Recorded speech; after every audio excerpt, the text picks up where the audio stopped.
Yes, good morning everyone, ladies and gentlemen, distinguished guests, colleagues and friends.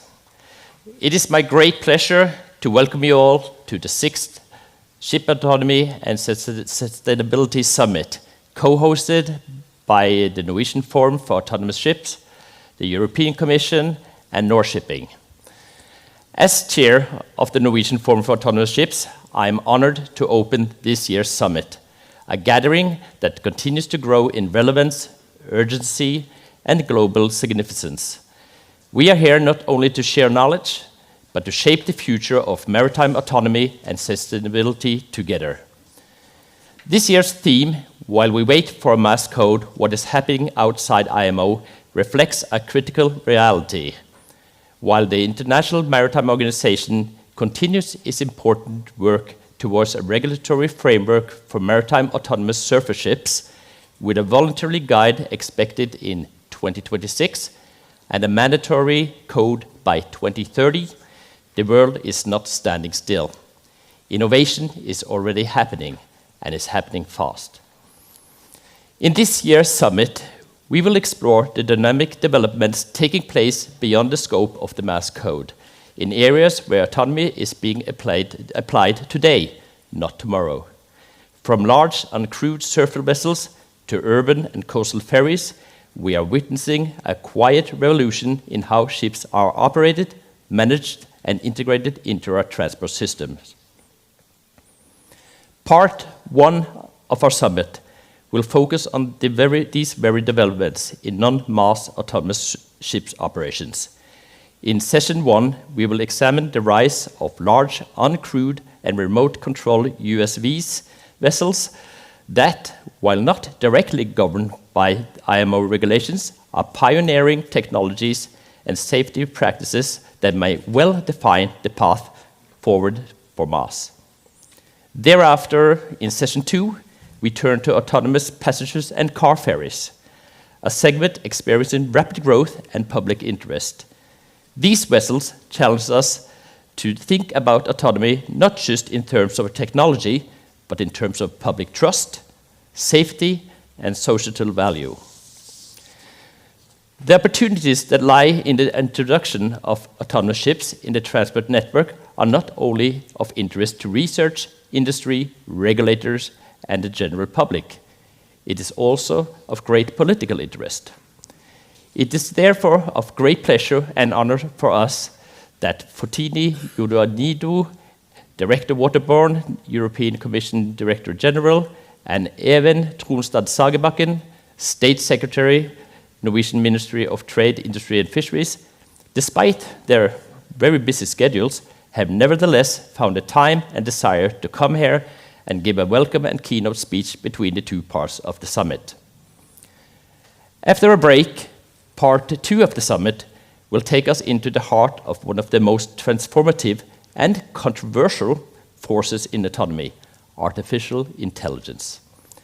First, we will explore the current state in AI in autonomous ship operations, from object detection to predictive maintenance and control systems.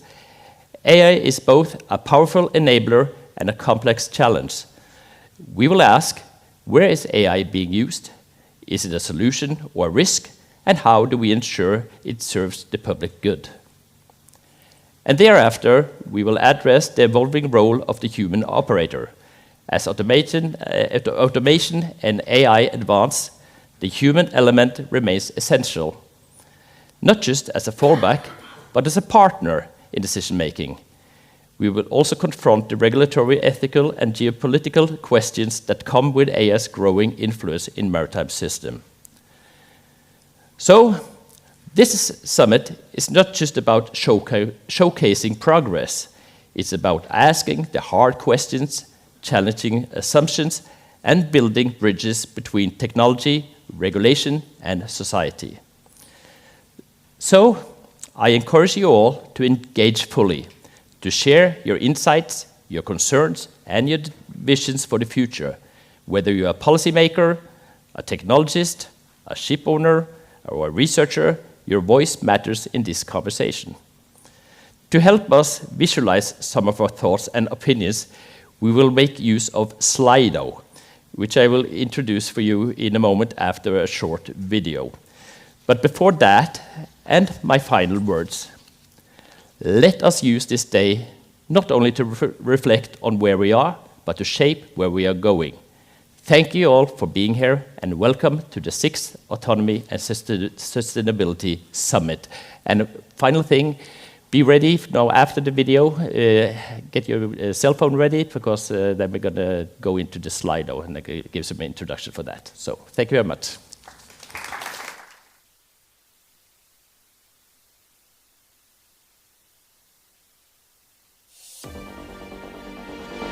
The first Autonomy and Sustainability Summit was organized by ENFAS and held in Oslo. In June 2019, autonomous ships in many ways started with the EU-funded Moonie project from 2012. We live in a time of a great change. The pace of change is faster than ever before. Autonomous shipping redefines our industry. Technological progress will never be as slow as today. Main driver for innovation has always been regulation. That's when we start to talk about maritime autonomous surface ships and have a more holistic approach. Or if you want, our vision is one of zero accidents, zero waste, zero pollution. Therefore, please be bold in your ambitions. The times of COVID, businesses were running slower. They sat at the desks thinking what it is that we can do to make shipping even greater. Autonomous vessels will help us to achieve the target. Our goal is the same as always, safety and sustainability. What we have seen is inherent complexity, which is overwhelming. Concept of operation is an important first step. These vessels that are being built now are not a threat or a competitor to existing vessels, right? We're having 80,000 ships, a tsunami of different solutions.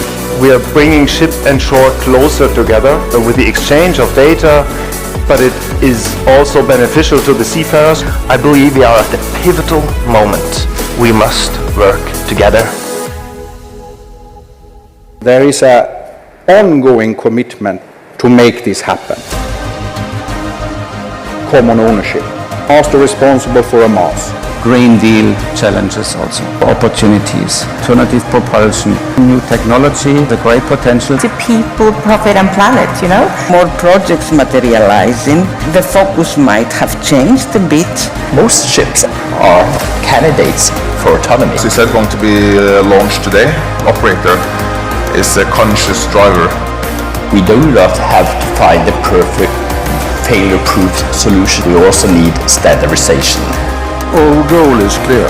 Make safer, greener and more profitable. For this is complicated. The switch has to be gradual and careful. Is conditioned by layers of safeguards. Safely together.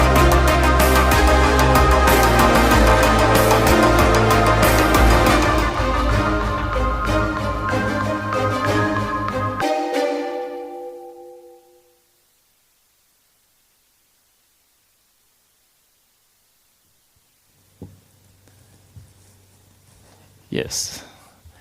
And then over to, yeah, let's give it an applause. Things are really changing, and also it's my hairdo. Next now is the Slido that we're going to be using. So you can either just put your camera towards the barcode there, or you can log in with the code going to www.slido.com and enter the code you see on the screen. So if everybody could take up their telephone and do that, then we'll give it a few more seconds before we go on with the first questions. And of course, if you have any trouble, just come to me or someone else in the committee, and we will also help you in breaks or whatever with getting this work.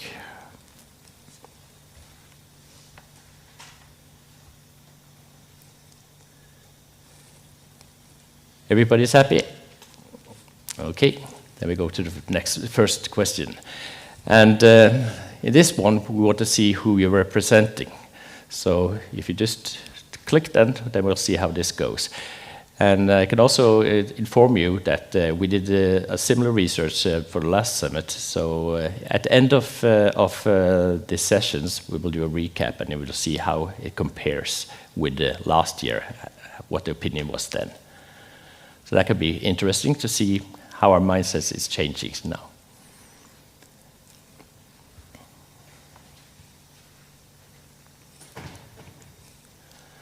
I'll give it about 10 more seconds, and then we'll move to the next question.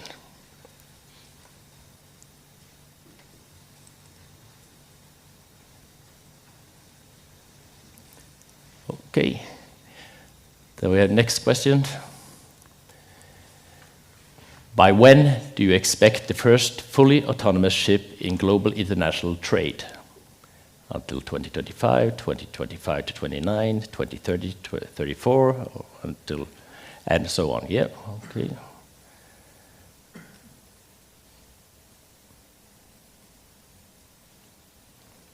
It's quite interesting to look at this. I remember the first summit that we had. People were thinking about this coming tomorrow, but now it's more reality. We have seen how long it takes at IMO to get these regulatory businesses in place. So. Well, it's good. There's still a lot of optimism, I see.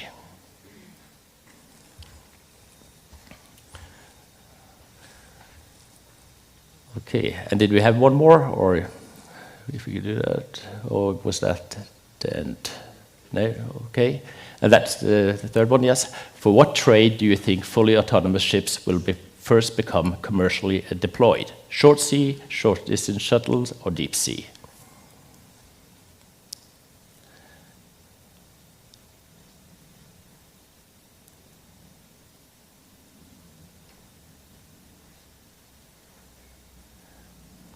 That's also a little bit interesting to see, but not. It's pretty much, I think, for the last 2 or 3 years, it's been like this.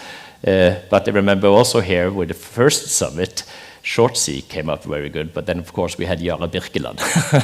And then everybody was believing that that was the future. But we see now that some of the business cases that we're going to discuss and have presented today have evolved a lot more quicker when it comes to autonomy. Okay, then I think we're all done so far. We can go to the next part. Okay, thank you very much.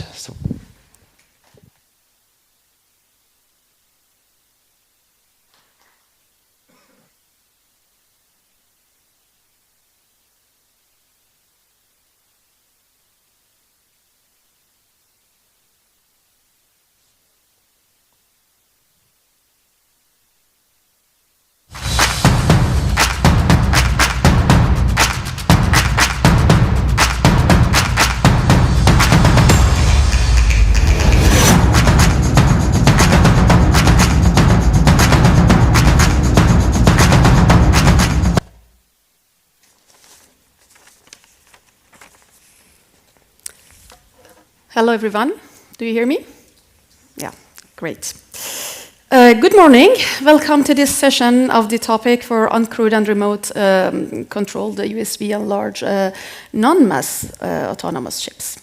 So I would kindly ask my panelists to come and join me here. In the meantime, I'll just introduce myself. I'm Najmeh from Future Mobility Europe, founder and advisor in Autonomy. I'm based in Brussels. I studied and worked in Norway for a couple of years. Men jeg snakker ikke norsk, so try English with me. We are thrilled to have such a strong voices here. And I get this opportunity and I ask my panelists to introduce themselves. Very briefly and short, and Peter-Jan, if I can ask you to change your place with Björk, yeah, that would be, we planned it a little bit. And I give you the microphone for the last, for people who doesn't have the mic, so you have to use it, as the IT specialist told me, you have to talk, connect it to your chin and then talk like that. Okay, I'll give it to you, and you can just pass to your colleague if necessary.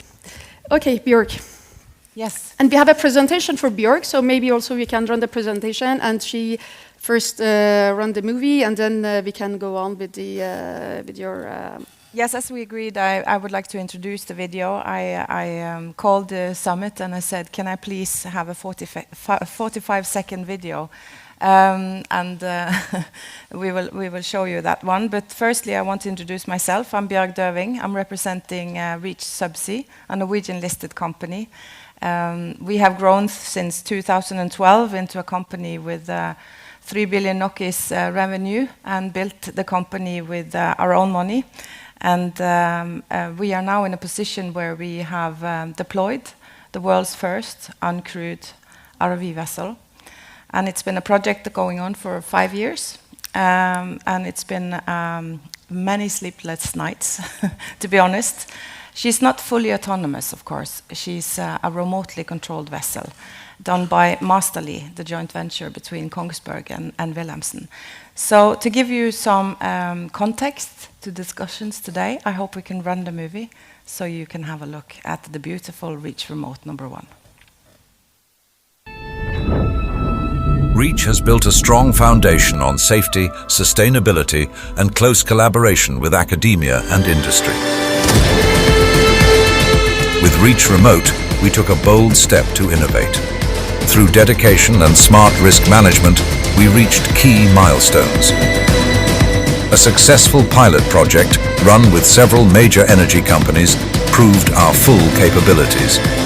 Now, we're ready to deliver safer, more sustainable subsea solutions across our entire fleet.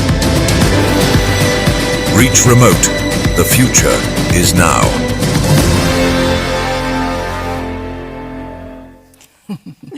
Thanks for a very interesting video. Thank you. So, please go ahead. Yeah, good morning all. My name is Magne Nilsen. I haven't brought a video because I represent the insurance side of it, and I think that would have been quite boring. But anyway, as I said, Magne Nilsen, I've been with God for 25 years nearly, and we are trying to make some bold moves by trying to insure these guys here. So, over to you. Thank you so much. Good morning, everyone.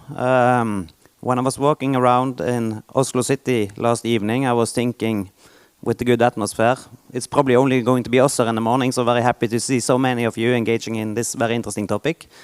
I'm Ottar Mæland, Chief Operation Officer in a company called Deep Ocean, and very happy that Björk brought a video. Then I don't need to explain that much, but we are also a subsea services provider and are also in the development phase to bring our first uncrewed vessel onto the market a little bit later this year.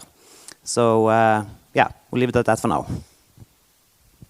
Good morning, everyone. I'm Pieter Anote, the co-founder and CEO of Mahi. We're a developer of maritime autonomous technology for remote operation of vessels, ranging from small, fully unmanned to lean crewed vessels. We actually have the world's first tugboat in operation in the Americas, which is now being operated by Ultratug in Chile. But we also have the world record for the first fully unmanned solar-powered vessel across the Atlantic Ocean.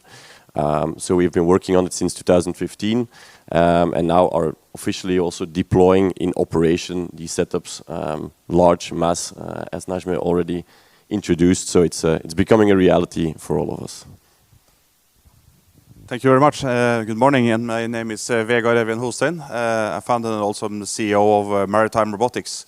We have 200 vessels in operation throughout the world globally. So this is happening right now. There's nothing to wait and speculate and wait for 2030. What we see now happening in the Black Sea is a game changer of enormous dimension. It's a revolution in maritime autonomy. Look there and see how a navy that is not really a navy can still be a navy. With substantial force to keep the shipping corridors open. So this is happening right now. And I'm glad also that we have this specific topic about non-mass or smaller, I assume, uncrewed vessels, because it's happening. So hold tight. Because I'm going to jump into questions. So please don't hesitate to write down your questions if you come up with some in the middle of the session, because we have 10 minutes Q&A, and I guess it's going to be very interesting. So Vigor, you're scaling from a smaller to larger platform, right? So what are the biggest technology challenges in ensuring safety for autonomy? And I'm talking mainly about situational awareness. We have been talking about it in the last couple of years, and also control redundancy for the boats. I think we actually started 20 years ago with a larger vessel than about 6-7 meter, and then we scaled down to make a more easier and market, I would say, tangible version of 2 meter, doing inshore harbor bathymetry. And now, yes, as you say, we're scaling up. We're a partner of Deep Ocean, delivering the Autonomy to their Ocean Challenger. Been working on this project for 7 years, I think. And so, cousin of the Björk's excellent promoted project. So, but of course, it's a lot of focus about situational awareness and autonomy. That's what that came from controlling, like to talk about, and AI and things like that. But I think in many ways, autonomous ships are system integration or quite well-known technologies, but it's a complex system integration.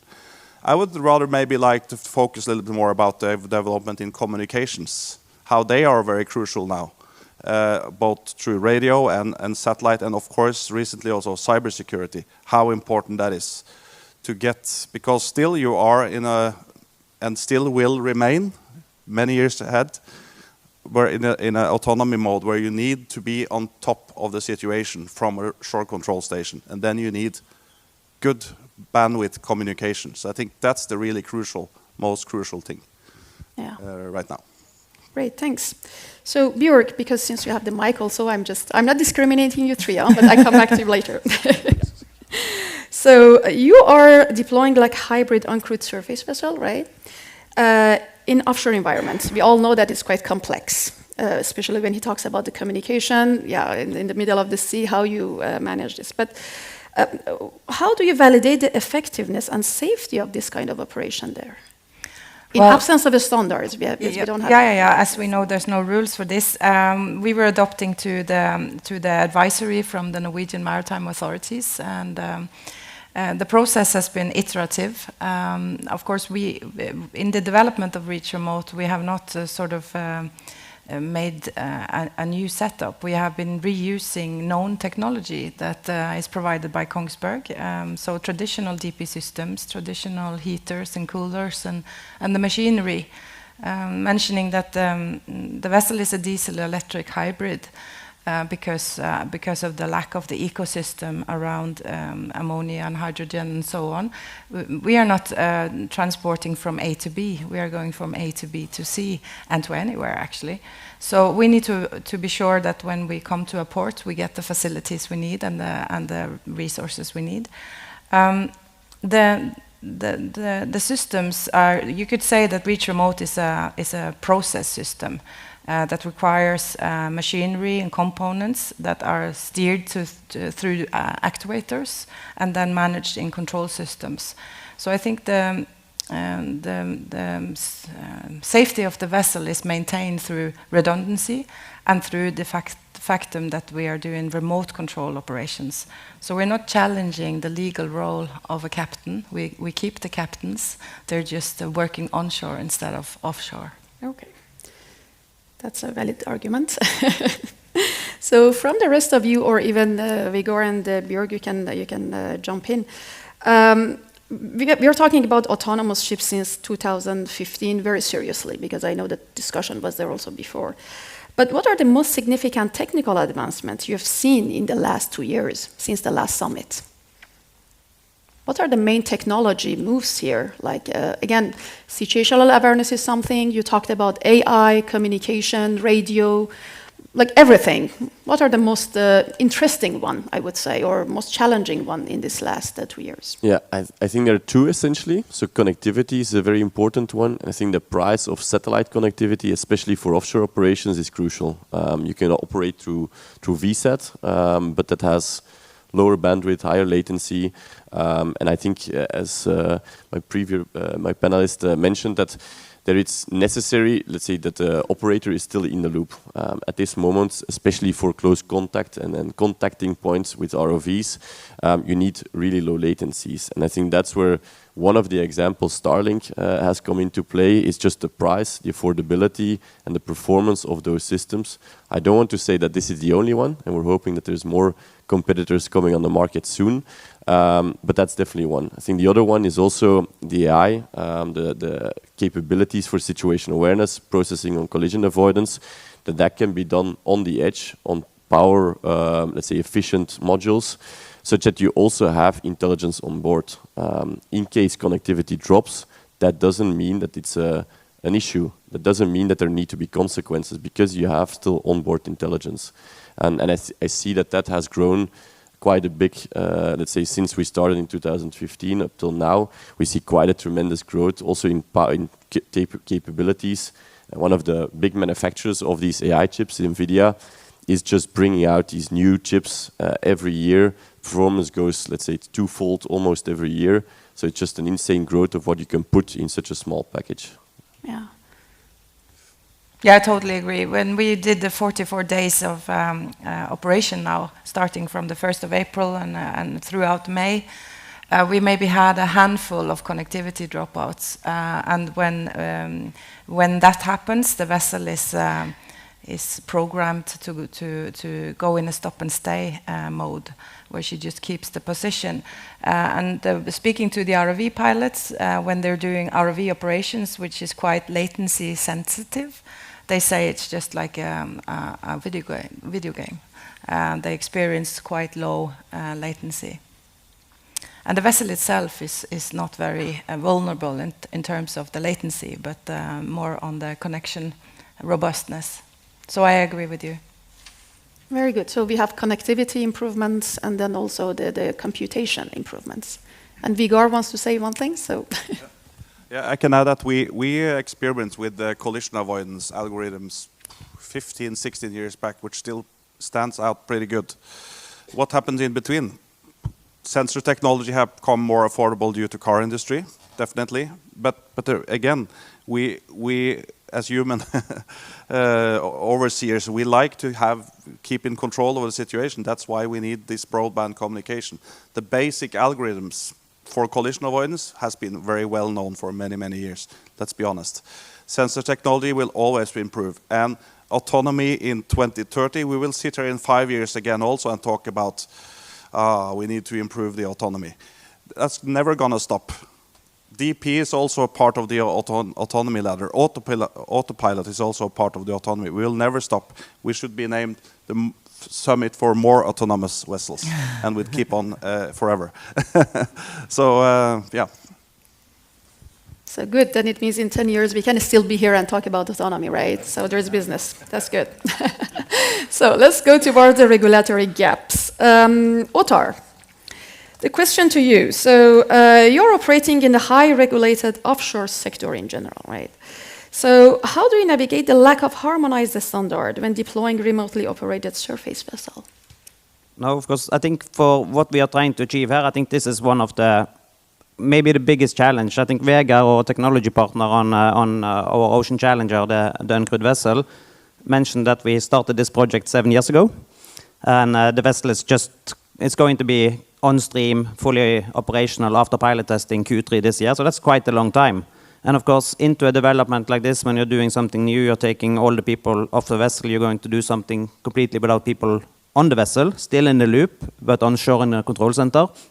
You could think that the technology choices, design, and all of these things was the biggest work stream prior to actually placing an order for the vessel. It was not. For us, the by far biggest work stream was the approval process. Because how is this vessel going to be approved when there are no clear regulatory framework for unmanned vessel solution or uncrewed vessel solution? And of course, so how do we actually deal with that? Of course, that doesn't mean that this is not regulated. This means that uncrewed vessel needs to comply with exactly the same legislation as if it was a crewed vessel with the people sitting on the vessel instead of in a control center. And of course, this process has taken a lot of close cooperation with the regulator, with NMA in Norway. and has taken a lot of gap and risk analysis on how do we actually make sure that this solution is as safe or safer as if we had the people on board the vessel. So this has been a very long, winding and thorough process, but also the by far biggest effort work stream leading up to being brave enough to place an order for new technology in the lack of a clearly defined framework for it. Yeah. So then the next question is to Mange from insurance perspective. So I have the impression that this kind of operation, we are doing it in a legal and regulatory gray zone, especially when talk about more than 24 meters, because under 24 meters boat, you have like a UK code of practice or work boat or some classification, they have also their codes.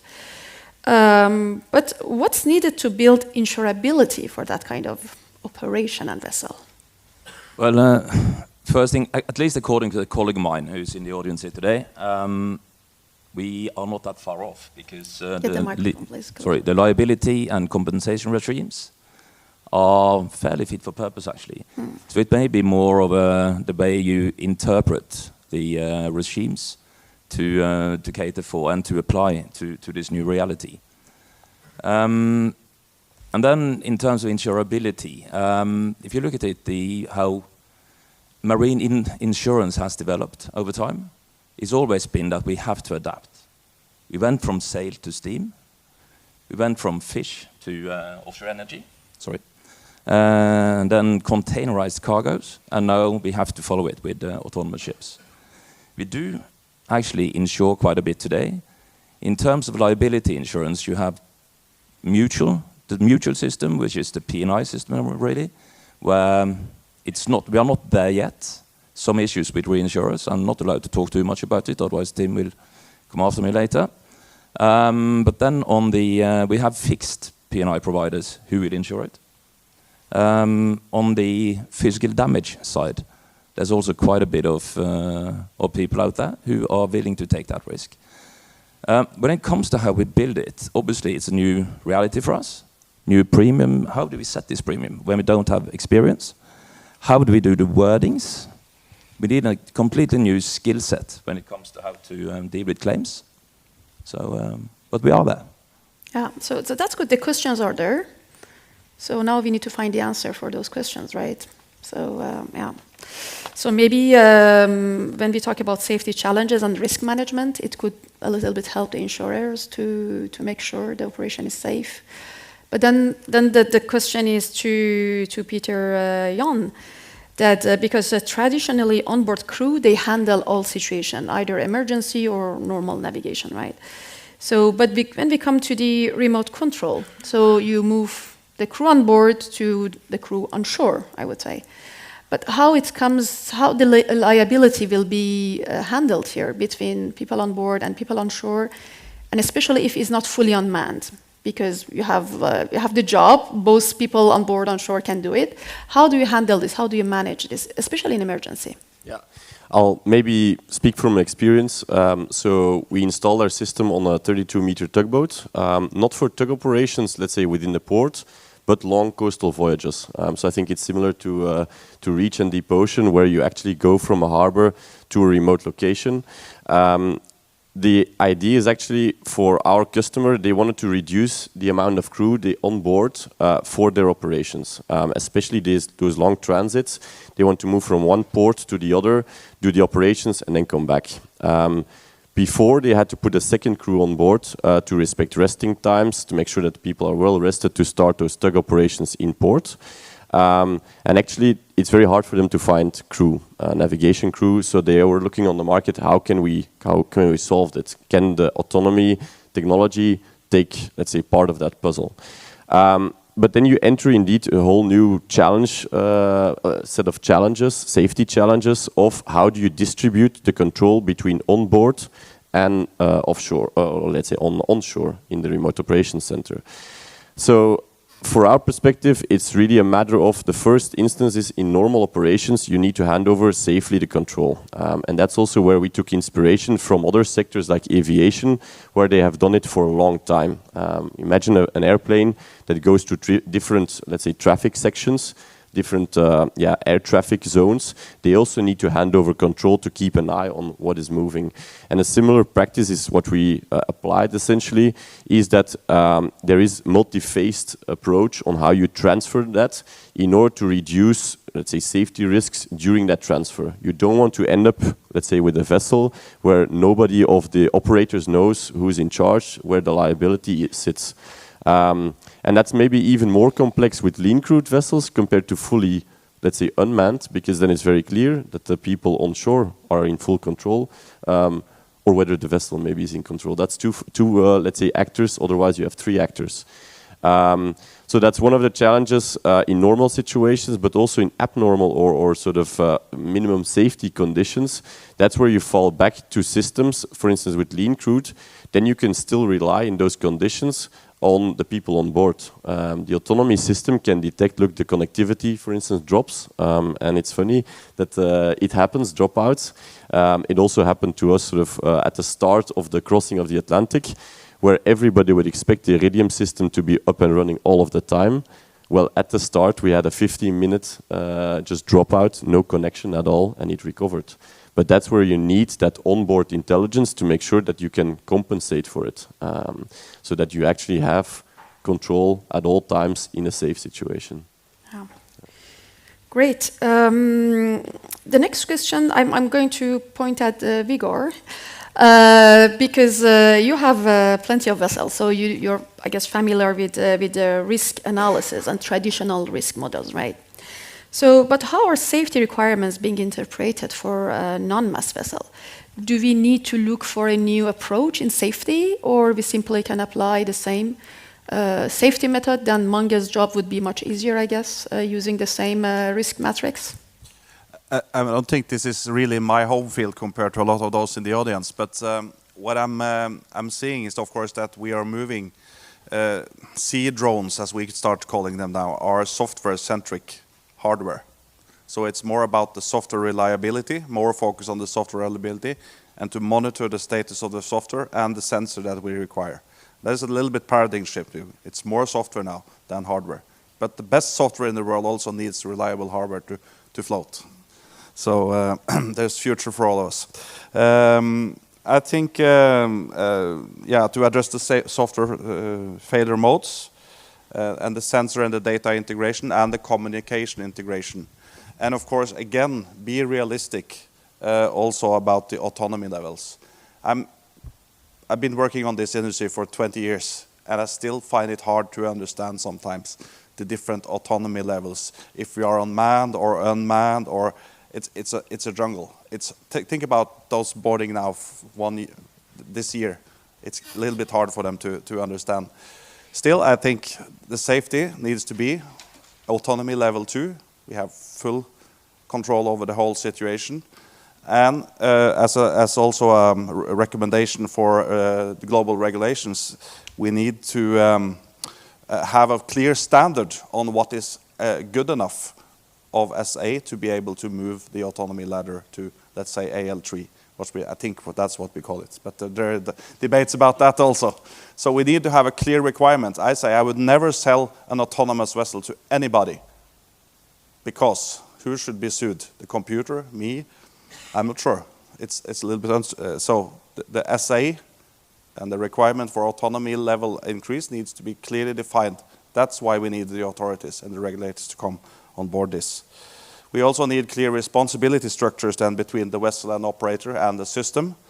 And of course, phased and smart approaches to qualifying these and approval processes for these systems. Right now it's a little bit vague. We all want to be more autonomous, and we foresee a situation where we'll be finally autonomous, and then we will be happy. But that's just another start for the next adventure. So Mange, I guess now is easy for you to answer.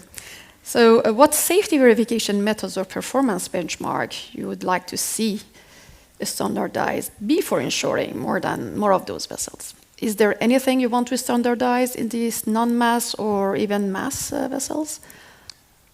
Well, first of all, we as insurers, we do like standardization. It makes our life a lot more easier, as you are trying to do today, I hear, which is good. you can draw a parallel to floating wind as well, where there's an awful lot of different concepts.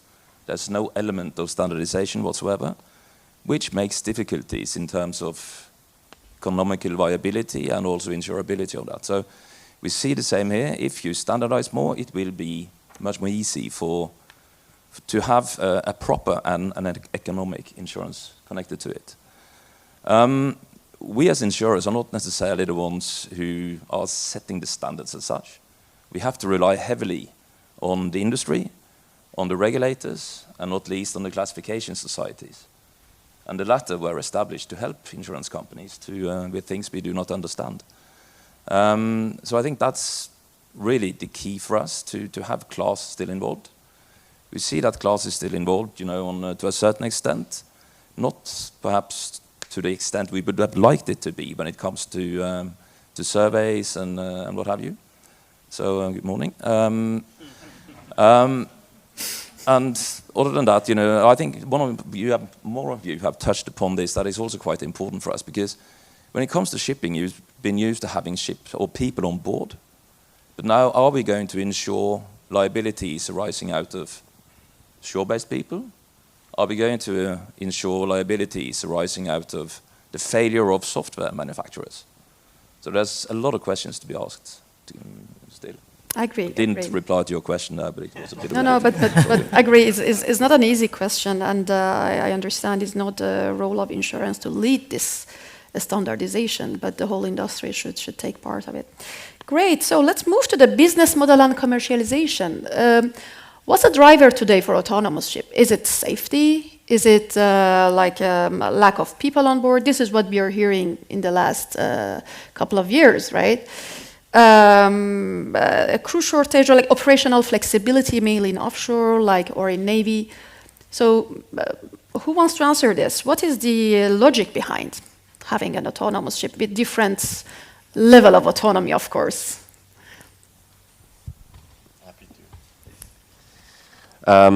So I think for us, what we see, or the customers, is there's three benefits essentially. They mentioned safety. We need to have equivalent, but actually you don't want to just stop at equivalent. You want to increase safety. The other thing is operational excellence, efficiency improvements. And the last one is sustainability. I think there's also a clear link between autonomy, sustainability, or greenification, how do you say, ecological aspect of shipping. And so those three are very important to our customers, and we see that those come back. But however, we are still in sort of a capitalistic system. The industry needs to move forward, needs to make money. So one of the key drivers we see is just the operational excellence that translates into reduction of costs, increase of performance, essentially. That is paying for those systems to be installed, and at the start of sort of growing business or the growing industry, those development efforts needs to be paid off. And that's where we see that the drivers for the commercial side, the business case, are happening. And we also see that actually there is some people that claim safety, but it's very hard to put sort of a business case to it. And I think for us, what we thought about is the clearest link is through the insurance. That's where you need to pay essentially to make sure that everything stays safe. So that's one of the insights we got from let's say many conversations with our customers. Yeah, so maybe it follows with another question, Peter, Jan, because you have a fairly new company in this domain, right? How do you see the investment going in the last 2 or 4 years? How was it for you? It's I think there was sort of a hype quite a few years ago. Few phone calls coming in. A hype, let's say, quite a few years ago. Then sort of, I think it's a typical cycle. A hype, then it sort of dies down a bit, and then it really picks up as adoption really grows. I have the feeling that we are now going on that curve. We see more and more adoption, traction also, and demand from the industry, intrigueness. I think new operations coming into play these days, these years, which also a bit coincides. It doesn't by coincidence coincides also with the cycle of IMO. That's why we're also actively pushing on the IMO, the global framework, the insurance, everything needs to come together to get to a viable business model where businesses can really depend on it and change their way of operations for the better, for improvement of efficiency, improvement of safety. But we see also because of that growth that the investments are going up. There is specific funds set up for maritime, specific funds, I think also Vegard mentioned. The Navy's defense now see this as a total game changer on how they can have that naval power. So defense is typically also one that GNSS systems, they came actually from the US defense and then trickled down to commercial. So those investments are really important, and we see a growth. I think also on the stage we have quite a, let's say, bit of investment already because that industry is growing. I very much agree what you say here, and I also reflect on that hype curve that you just talked about, and I agree very much. Look about this conference here, how it's been developing over the years. You clearly see something. I think the overall motivation for this is money. Simple as that. That's the main thing. But if you see the business cases behind Bjørg and the Deep Ocean's case here, it's a CapEx OpEx ratio, which is unbelievable, I would say. So if it works now, it's going to be great. So it's mainly money, but of course you have then safety. You get safety along. You get the crew challenges that is in the world right now. You get the sustainability. All our vessels, we usually save 95 to 97, 98% of fuel, and still some of the green tech is coming after us and say, but what can you do with the last 2%? Well, okay. So you get all these other features on board, but also that we don't forget to mention risk, which is the 3D, the dull, dirty, and dangerous used to be the slogan 20 years when I entered this business. Dangerous is coming back because we have a sense of urgency from the defense sector now. The defense sector is the fastest moving trade in terms of technology development on this sector. Is it a good news or a bad news, Vegard? Is it a good news that defense is picking up, Navy is picking up, or bad news? Of course, we don't like that.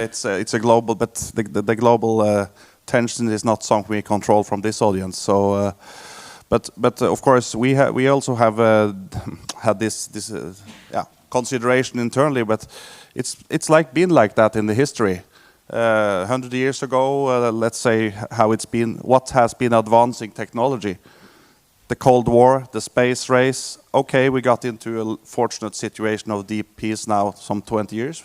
Now it's been more offshore energy and those high-risk business.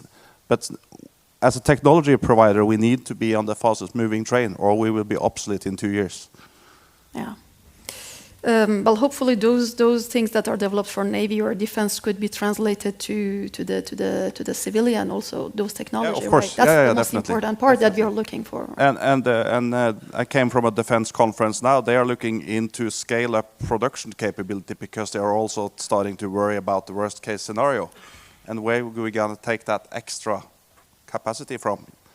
A sound civilian industry that works in God, let's hope that contains the state of peace we are in now. Yeah.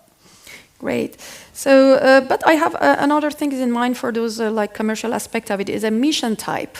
So, question is to you, Ottar. Do you think this mission type autonomous vessel could be replaced the traditional DP support vessels or similar? Yeah, we'll answer this a little bit from the perspective of the industry that we are in, which is a subsea service company similar to Bjørg and Reach, where what we are doing is, of course, we are doing operations underwater on infrastructure, either existing, helping installing new, or planning for installing new, or removing things that is obsolete and needs to come out. And I think for us, it's pretty clear that there is a business case here for this type of technology to come in and support. Not necessarily completely replace, but to play an important role in it. When we in Deep Ocean looked at the business case of actually investing in unmanned, uncrewed, I need to learn the word now, solution, We started out with looking at the operations as they were currently sitting. And we do, between 20 vessels, we do 5,000 to 6,000 days worth of vessel-based offshore operation in any given year. And then we looked at what are we typically doing and what could potentially be replaced by a smaller uncrewed vessel. And we saw that there was a potential there to replace approximately 30% with this type of solution. Some things we do will require the type of technology we're using today with bigger vessels, with cranes, but a lot of things can be actually replaced because of the nature of the scope with this type of solution. And in the subsea space, there is a lot of things that needs to be inspected on a regular basis. You don't need any big vessel for that. You can just as well do it with a smaller one. There is a lot of things what are minor ROV-based operations where you just need a tool, and you need the tool to be in the right place and to perform its operation.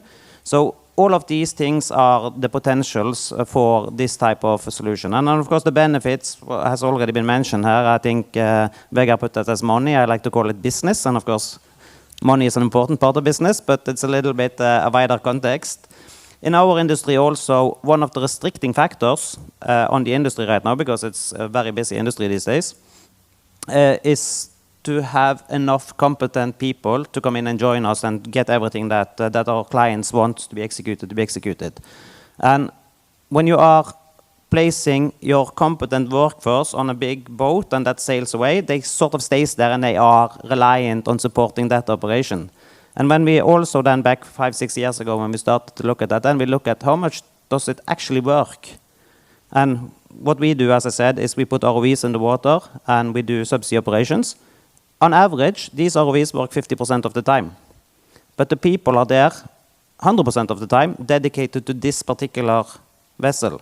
When you can move that to more autonomy, move the people back into an office facility, they are not then restricted by where they are actually sitting, and they can support a variety of operations. So that's also sort of a business case here, where we can use our workforce in a much more efficient manner, and by that we can execute more operations, and don't need to, in a tight employment market, need to draw on resources from other industry, because we can actually do more with what we already got. Yeah, thanks, Ottar. Anybody wants to add on this? I fully agree with the last one. That's indeed what we see as well for the lean crewed vessels, where some people would say you still have 2 crews, but you place that second crew in an ROC, which then has the capability to support multiple vessels at the click of a button. So you can shift actually from one vessel to the other by just clicking, okay, I want to connect to this vessel, and it needs these operations. So crew efficiency goes up, and that's essentially what pays off, and money is indeed the thing there. The autonomy systems, they need to be paid, but that sort of provides both payment for the autonomy systems as well as the benefits for the operators. So I think it's a radical shift, which in the industry is also a mindset. I think you have clearly adopted that change of mindset. But it requires sort of changing the operations. It's not just about let's put some technology and continue operations as normal. So that's an interesting shift. We see that there is more interest because of operator benefits, but also crew benefits. You have a better work-life balance. People can do normal shifts. They can go home. So I think money is one thing, but also sort of crew happiness or people happiness, the people, planet, profit. Very good point, because I was working also for a remote operations center for a couple of years, and I've seen that how different it is. Like people come into the office doing remotely operating their vessel and then come back home to see their children. They don't have to put their kids into a specific schools. They drop them on Monday to pick them on Friday, you know. So that's nice to go back home for everybody, not just for people working in the office, but for people also who work on board. So now, based on what we talked about on safety, commercial model, and also the gap, you guys, what do you take from non-mass experience in order to shape the future of mass? So do you think that, basically, where do you see the overconfidence or misunderstanding or regulatory blind spot when people talk about mass ships? Because again, you have more experience in non-mass domain. on remote operating vessel or on autonomous vessel compared to mass ships. So is there anything you can spot in the mass discussion that you say, this is a blind spot, they should not talk about this, or like they are missing this point, because you have more experience than the mass guys, right? So feel free to answer this question. Who wants to answer? I can maybe start. So I think one key learning here is that I think we should view this not as a complete step change where we will go to something completely different, but I think Vegard and others have touched upon it as well. It's a bit of a staggered approach where you're gradually increasing the level of autonomy and you're gradually developing your solutions. And it's not like you're going from your current point to your final destination in one go. And I think that's also one of the learnings we have now. Of course, when we started, we want to bring everybody onshore or have a vessel without crew on. The fact that we have decided there is always a captain, there is always someone in the loop, this is not a fully autonomous solution, is the only reason we can actually deliver on that solution. Because if we wanted to go with the full autonomous solution, then I think the complications we discussed on the regulatory framework would have been much more complicated, and I think we would still be in engineering phase for many, many years to come. So, and then of course, when you do it staggered, you learn and you build on that experience. And I think also for the wider context of the industry, I think sort of that is the key thing. That's the way we need to think about it. Thanks, Ottar.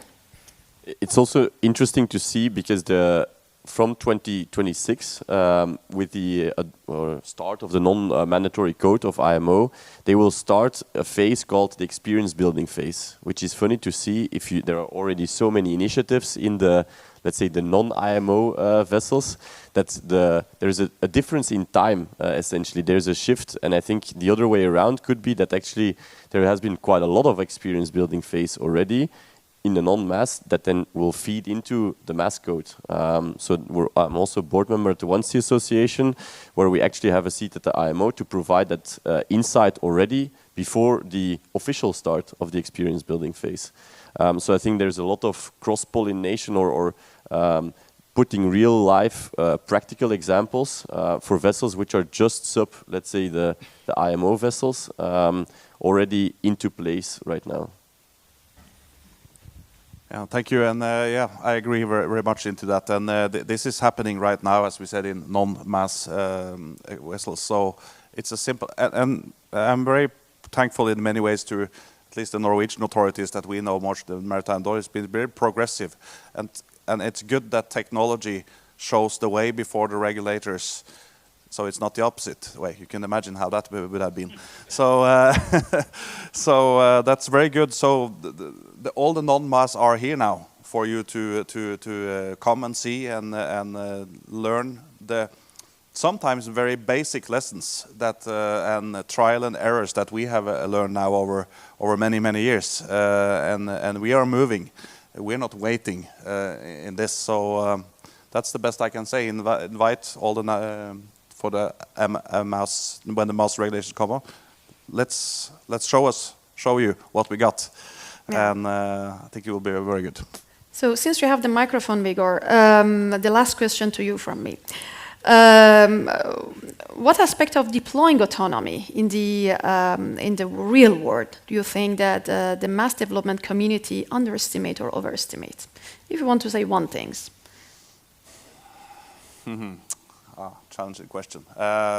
Everything, maybe.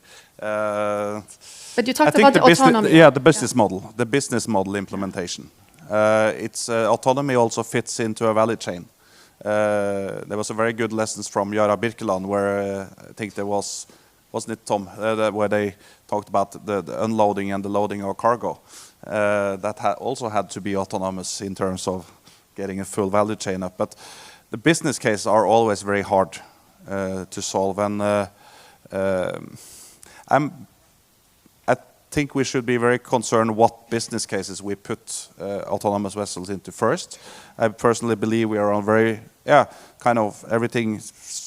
It's affected by gravity, and what we're seeing here now is advanced vessels being employed in low-risk areas such as offshore, near coastal, sheltered waters for bathymetry, for example, or close range support on ongoing maritime operation that is close supported by manned vessels that we sell most of our unmanned surface vessels. So yeah. Yeah, thanks. Björn, do you want to add something? Yes, I had some reflections while you were talking. The Reach remote is fully alive, and she's out sailing, and she's doing commercial operations. So, of course, we gain some experience now that is very valuable to the context of mass and non-mass. And I'm not sure if everyone here is familiar with that there has been MOU signed between Norway and UK, Belgium and Netherlands, I think also France and Germany. Yeah. And that is to use the same, or at least try to use the same administrative approval process throughout these countries, because when we now have deployed Reach Remote, we feel poor to be limited in our operations within the Norwegian borders only, and it's just a couple of days and then you are in the UK. So we're also doing together now a push towards IMO. We're going to London in 2 weeks as a Norwegian delegation to showcase the actual projects that we have. So I think we are in a situation where we need to be a bit practical. There's a lot of discussions around mass and a lot of iterations, but I think we need to look closely to those vessels who actually have been deployed in the market and actually are in use. And I see with the cooperation we've had with DNV throughout the approval process with Reach Remote, they managed to define the AROS notation. Also by learning and understanding how this Reach Remote has been assembled and what kind of safety philosophy and design philosophy that lies behind it. So there are different aspects, but I think the real vessels we need to learn from and adopt. Yeah. So if you're going to IMO in 2 weeks, right? Yeah. So if you want to pick one of the most challenging or unknown that people in IMO should be concerned about, the same question to Vegard, you have not seen that. Yeah, I think that the most critical one is the legal perspective of operating a vessel that is uncrewed. We don't want to make either our clients or ourselves uncertain on who is responsible and who is the legal responsible for an act and an operation. And I guess that's the same with you as insurance. So I think one thing is the remote aspect that we have now, but we definitely have an ambition for more autonomy, where you can release even more resources from pretty boring tasks to just look at screens. I don't think that's sustainable over time either. So we see now that with the Reach Remote, we are aiming for a trading certificate now to be able to take her out in the world. But without that, it limits us to Norwegian operations. And when we receive this trading certificate, we are challenging also the position of the master. Is the master supposed to be in the same country that the vessel is operating in? Yeah. Or can he be or she be somewhere else? So I think I'm not fully up to speed on the discussions in IMO, but I guess I will be in 2 weeks' time. And I'm ready to kick some legs. Good luck with that. It's always interesting to discuss with IMO people on those, especially you talk about AeroSeas, in how many countries they could be legally to operate a boat in another third country. Or even what you touched upon was that a person looking into monitors, probably 9 for 8 hours a day, right? So how he should not be distracted, how or she should not be distracted or get bored. Is it like 2 hours, 2 hour change like we have in traffic management system already? Or these are the topics also I think we should look into, because, well, maybe for the next 2 years, Arnulf, that could be interesting to discuss more technical on those and the human aspect of it. So we are approaching to the end of our session, so please put your question on the Slido. In the meantime, I want to ask every panelist to tell me that what's one thing you hope the audience take away from today's panel. We start with you. I hope that you have now realized that we managed to build and operate the world's first uncrewed ROV vessel, and we're very proud. And I hope that that is what you take away, that it's not only paper dragons. We made bold decisions to actually invest at a time where we were not certain if it was a good timing, but lucky for us it was. So yeah, I hope that is a key takeaway from my side to you as in the audience, and I will stay here for your questions also. Thanks, Björg. Yeah, from the insurance side, it's, I mean, we are not here to fund research and development as such. As a mainstream insurance company, we're here to make things good when they have gone bad. But then again, we are also here to support development. And if we don't do that, we are easily becoming extremely irrelevant. So do use us in an early phase. And then we can learn from it, and then we can be here to support you. Thanks.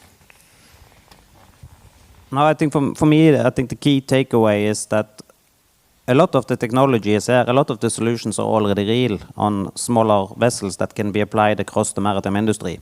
And I think this is as much a leap of trust as it is further technology and regulatory development, because I think there are so many things we can already do in a staggered approach. So I think that's the key takeaway for me, that this is more about getting the industry moving and start to employ the technology that is already there and available for us. I very much agree. I think what was proven today is that there is pragmatic and real-life situations where it's already happening, not just in really small USVs, but already in large, almost IMO vessels. And that can be propelled forward to really create a framework which is then required for creating those business models on a global scale. Thank you. Yeah, I think the key takeaway, always look into the business models very carefully and the real business need. And I think the point about having clear legislation, who's to blame, who's reliable, is very vital for us to get in control, because we want to help our customers also, not blame them or get in a blame game later.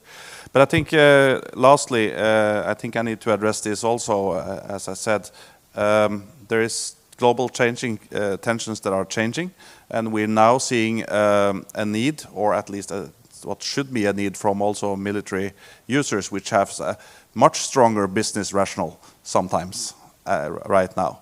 And they would like to look into what we have done now in the civil industry to accelerate their defense needs. Hopefully that will come back to the civilian day also. So we need to think dual use when it comes to autonomous or remote maritime operations. Thank you very much, Vigor. And also I just want to add that there are lots of young people coming into maritime industry to develop a great solution like AI or cybersecurity, connectivity, and work on the software mainly. So I hope that we move quite a little bit faster with regulatory to not disappoint these young, eager people and keep them in the maritime industry, because that is what I see, at least in my environment. Do we have any question from Slido?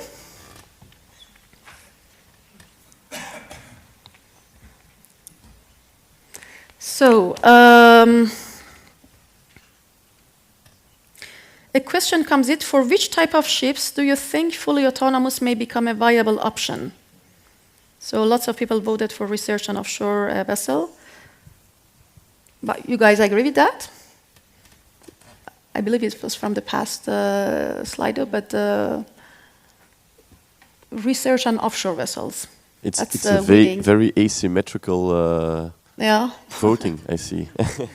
Yeah. Yeah, because I agree with Vegard. I think the defense or Coast Guard activities is now something we're going to see at scale. I think sort of the relatively slow adoption of the last few years in civilian is not reflected in this voting yet. I think research and offshore is really suited. But I also see, and I think it comes back to the business cases, where in other areas, if there is a business case, that will be very viable.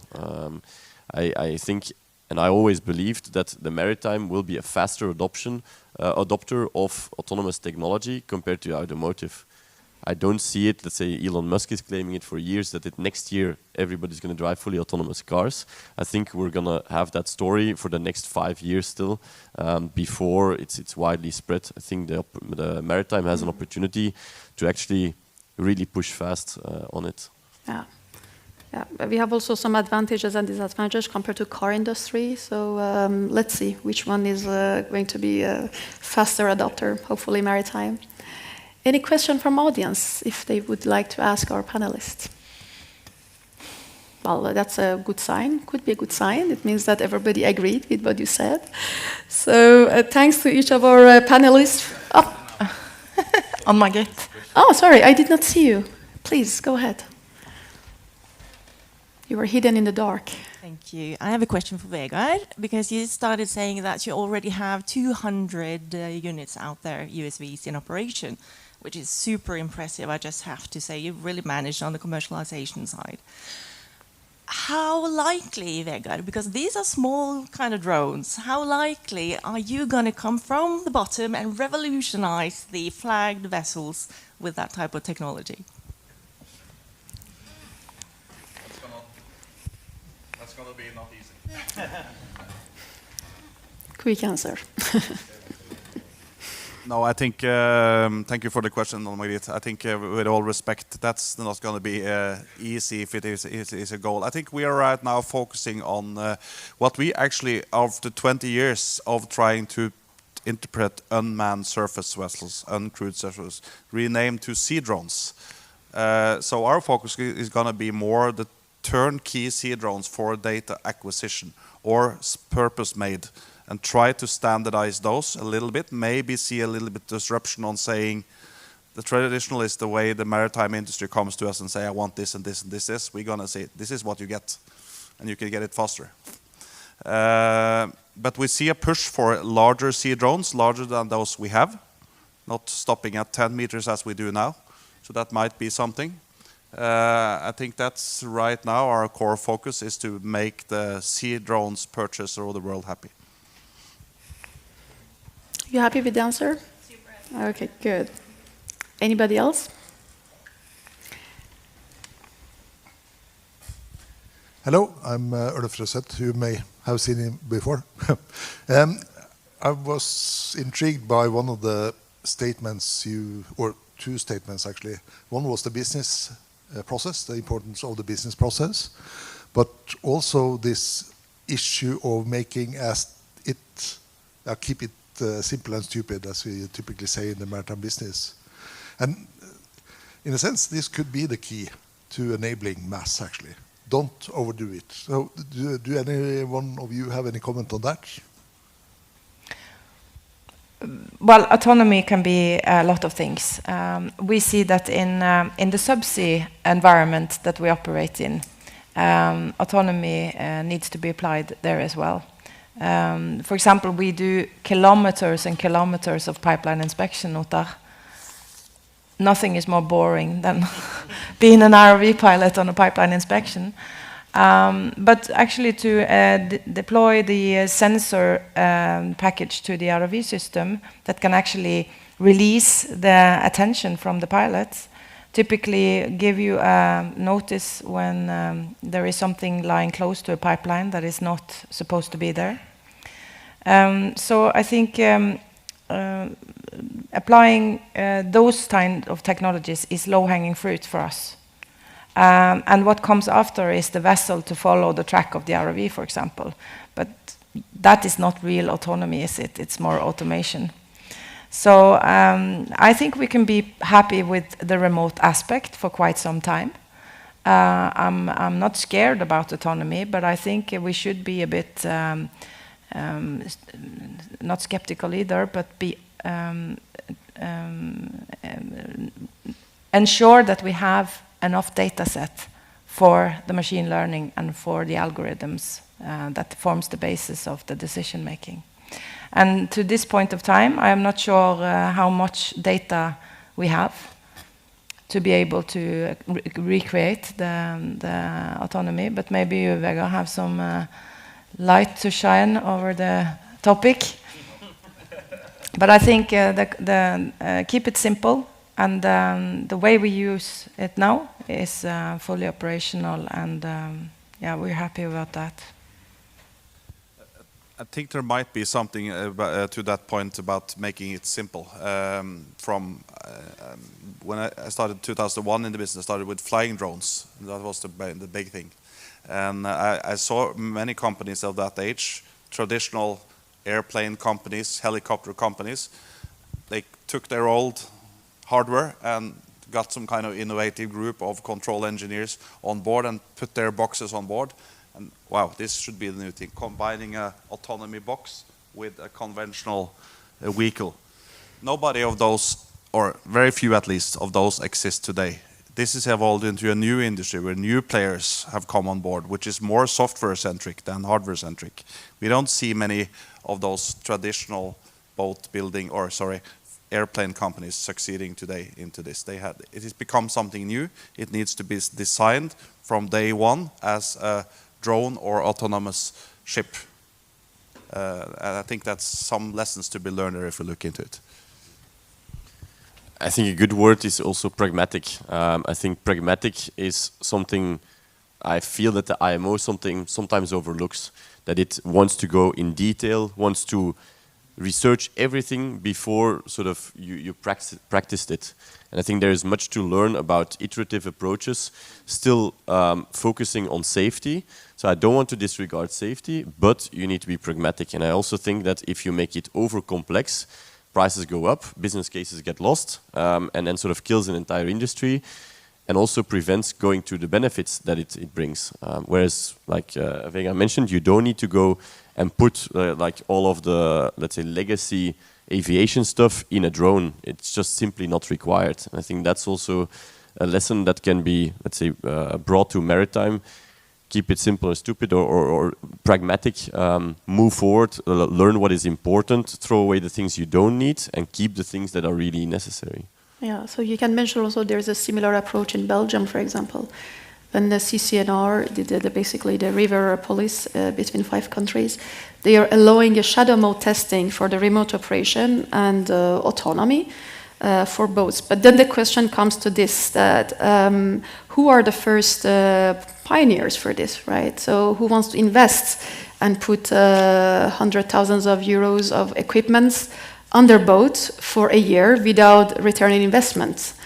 That's the vicious cycle that we are in at the moment, at least for inland or coastal ships. Maybe not the case for the USVs and the smaller boats. But I see that that's a vicious cycle. I've seen that you raised your hand.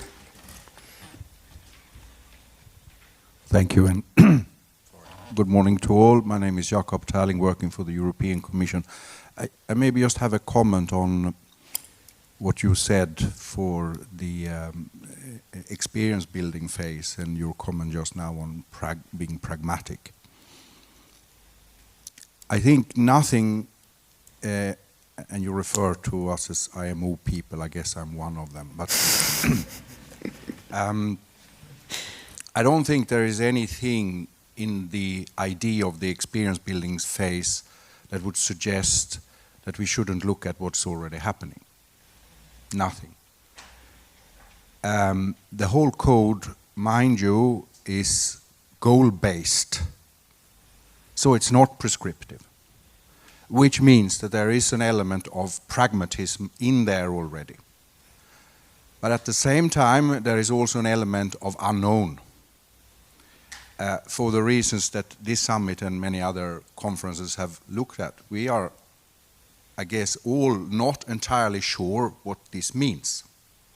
And that creates this uncertainty. And when you are uncertain, certainly from an administrative or administration point of view, having to certify it, you get cautious. It's human nature. So I think it's maybe going to be one of the most interesting parts for the mass discussion to look at the experience building phase. This summit in its previous versions have had a lot of what's going on, not only in Norway, elsewhere in the world, within Europe, tests, trials, etc., for that very purpose. and we come to it later today, which is maybe an issue to be considered. It's not only the trials and tests, it's how can we share the data from those? And we come to the AI in the afternoon, so that we all can benefit from all these trials and tests. And I think that is where there will be very interesting discussions also in IMO for the experience building phase. It's just more, not a question, more a comment to put it in the context of that.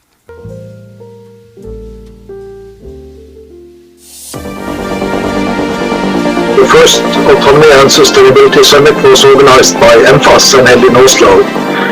In June 2019, autonomous ships in Norway started with the EU-funded Mini project from 2012. We live in a time of great change. The pace of change is faster than ever before. Autonomous shipping redefine our industry.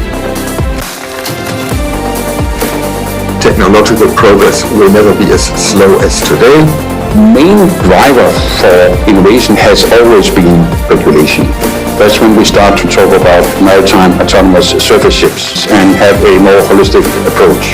Or if you want, our vision is one of zero accidents, zero waste, zero pollution. Therefore, please be bold in your ambitions. The times of COVID, businesses were running slower. They sat at the desks thinking what it is that we can do to make shipping even greater. Autonomous vessels will help us to achieve the target. Our goal is the same as always, safety and sustainability. What we have seen is inherent complexity, which is overwhelming. Concept of operation is an important first step. These vessels that are being built now are not a threat or a competitor to existing vessels, right? We are having 80,000 ships, a tsunami of different solutions. We are bringing ship and shore closer together with the exchange of data, but it is also beneficial to the seafarers. I believe we are at the pivotal moment. We must work together. There is an ongoing commitment to make this happen. Common ownership. Master responsible for a mass. Green Deal challenges also, opportunities, alternative propulsion, new technology, the great potential. The people, profit and planet, you know. More projects materializing. The focus might have changed a bit. Most ships are candidates for autonomy. This is going to be launched today. Operator is a conscious driver. We do not have to find the perfect failure-proof solution. We also need standardization. Our goal is clear. Make safer, greener and more profitable. For this is complicated. The switch has to be gradual and careful. It is conditioned by layers of safeguards. Safely together.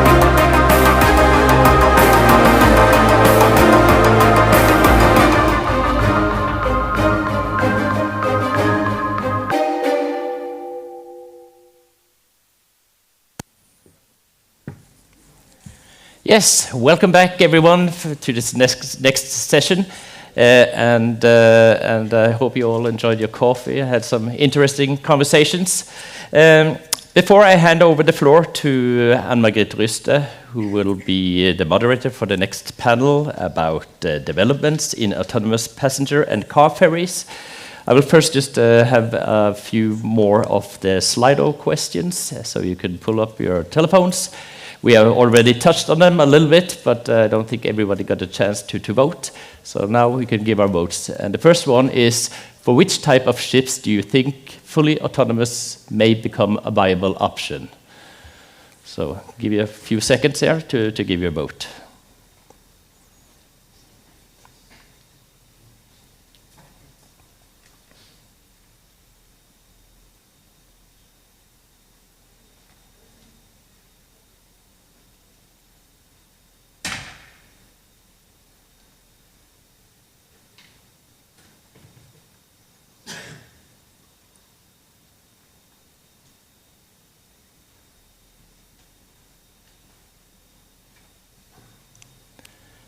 Okay, and then we can go to the next one. And do you think the human will become redundant in mass operations in the medium to long-term future? No or yes?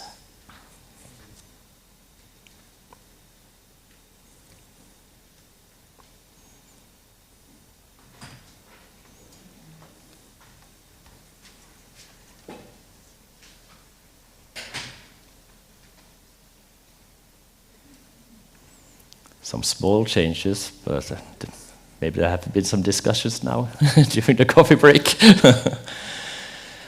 Okay, well, then I think we're happy with that. And then I leave the floor to Ann-Margrethe Ryste. So thank you so far.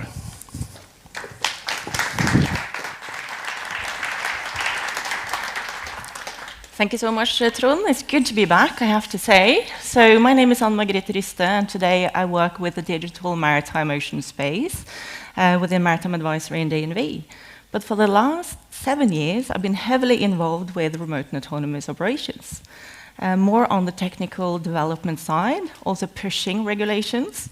So I know quite a few of you in the room, but I would like to do a poll. So hands up, who is not from Norway? Fantastic! And the reason I want to ask that is because at the christening of the ASCO barges, we had a representative from the Norwegian Maritime Authorities who said, it feels like coming to a family reunion in the autonomy space. So I'm happy to see that the family has grown. Really glad about that. All right. I was a little bit impressed, actually, with the questions earlier, because 72% of you said that you think autonomy will come first for short-distance shuttles. And that's exactly what we're going to talk about. So you believe in us. Great, good start. But, as we also know, autonomous car and passenger ferries in national operation is an arena with fast growth and rapidly increasing interest. Check.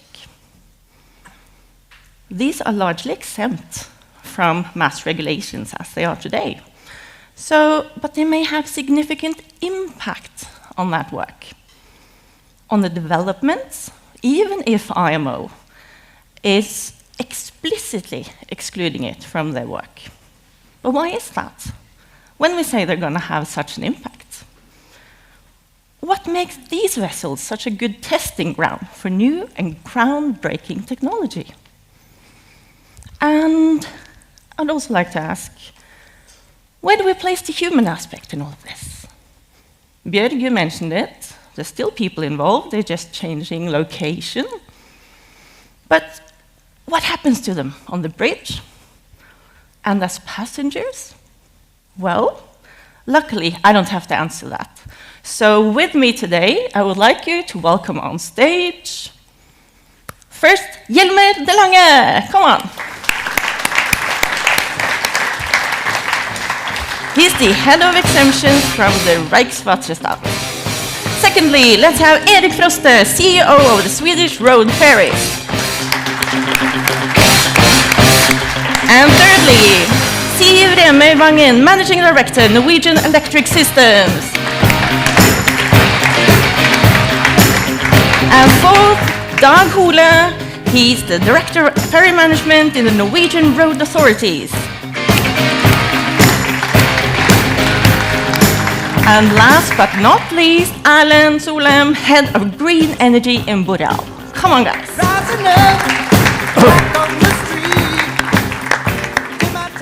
Now you may take your seats.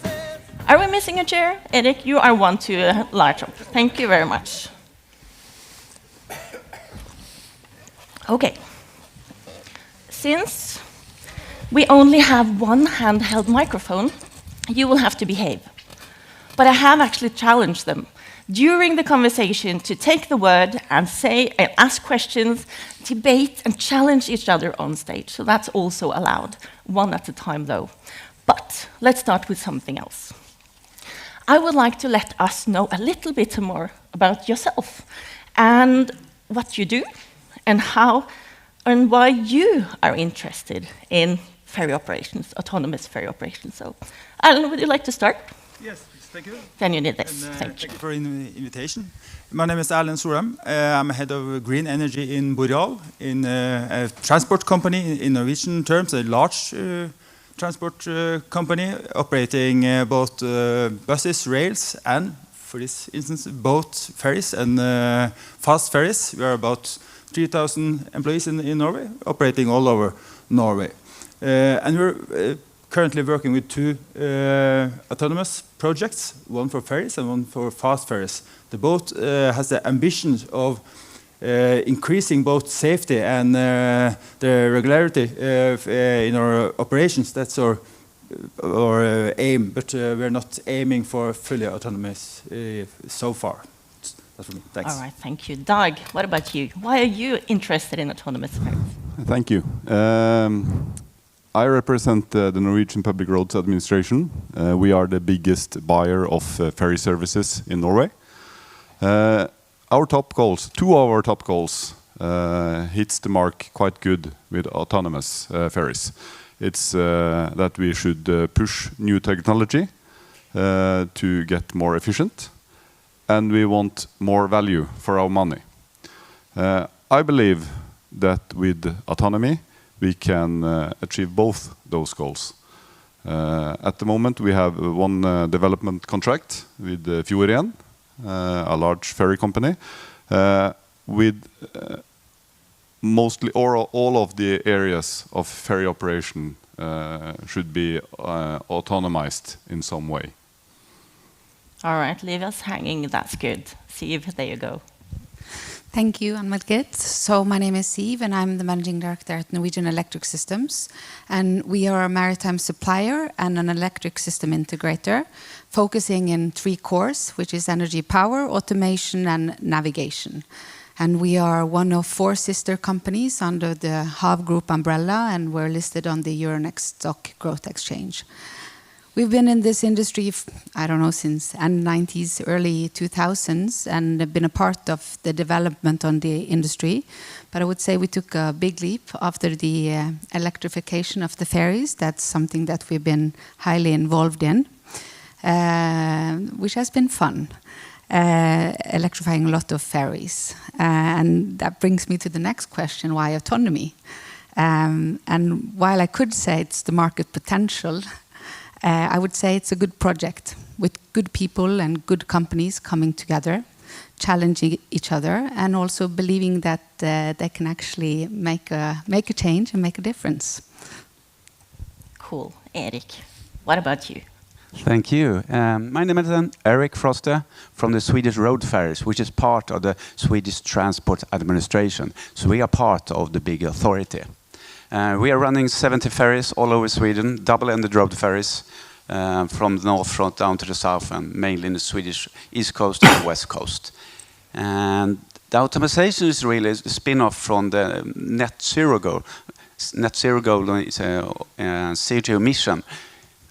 We really have to reduce the CO2 emission, and automation for us, it's the fastest way to get there, because we humans are just not good enough. So that's the reason we are doing this.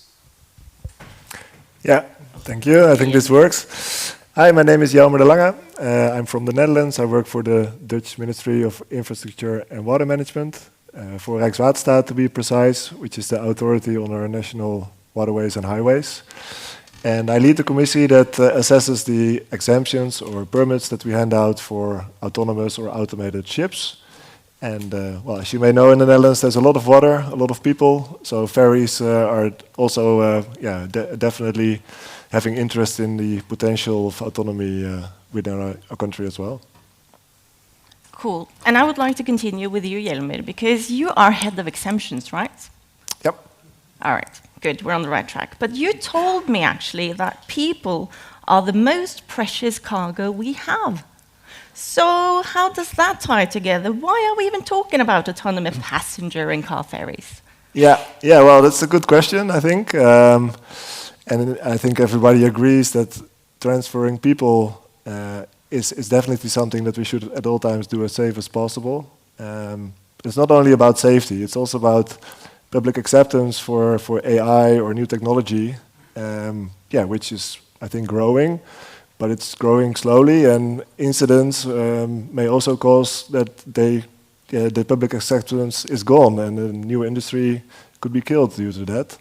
So, we think in the Netherlands that autonomy and autonomous systems on ships should definitely be researched and facilitated to grow.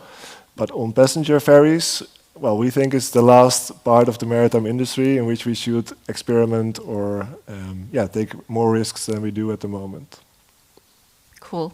All right, I would like to go to Siv then, because Siv, you know all about passenger ferries and car ferries from a personal experience coming from the western part of Norway. I think you told me, how many ferries did you have to take to get home? 3 or 4. 3 or 4. It's better now. It's better now. But yeah, you know all about like schedules and what it means to wait. And you also told me that it's kind of cute when people from other parts of the country say, "Oh, it's so nice to take ferries to go home," you know. But for you, it's actually a matter of transportation to get where you need to go. So I would like to ask you. I know there are people from some of the larger OEMs in the room here. So this is a question to you then from Nes. Is coming now. Being a smaller actor with NES than the larger OEMs, we know they are heavily invested in this field, but how do you manage to make leeway in this kind of competition? Good question. Well, it has to do a lot with the people, I would say. The people are truly important when you decide to take a jump into something new. The people within our organization, but also the people that we cooperate with. And with that, I would say that we're quite fortunate to have Dag and his company, who's really pushing the boundaries, bringing autonomy into the tender process. But in addition to that, I would actually give a big shout out to Fjord One. Because we were in the project with them, and the discussion that it had started long before I came into the company, and then I came in January, and I think it was in February one of our partners that was going to do the development of the autonomy set actually drew out of the project. So that was very, very scary because Fjord One, they challenged us, told us, "This is not difficult, you can do it, it's so easy, we're in it together." But at the same time, there was some comfort in this because we had done many, many, many projects with Fjord One in the past, so we knew each other, the people in the organization knew one another, and we kind of build on that. But at the same time, obviously, as you say, the big companies, we have seen that they have been working on this technology for many, many, many years.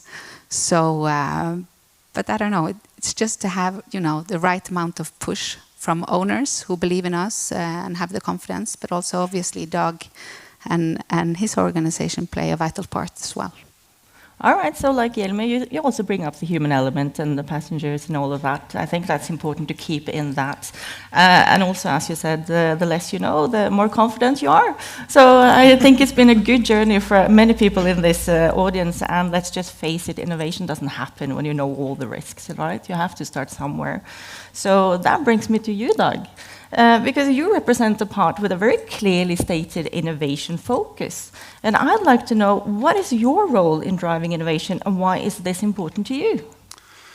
I think that we have a responsibility when we are given so much of the public's money to use them in a wise way. I think that we who are not driven by economics the same way as a private company can have a different perspective to risk. And we also think that in the long run, we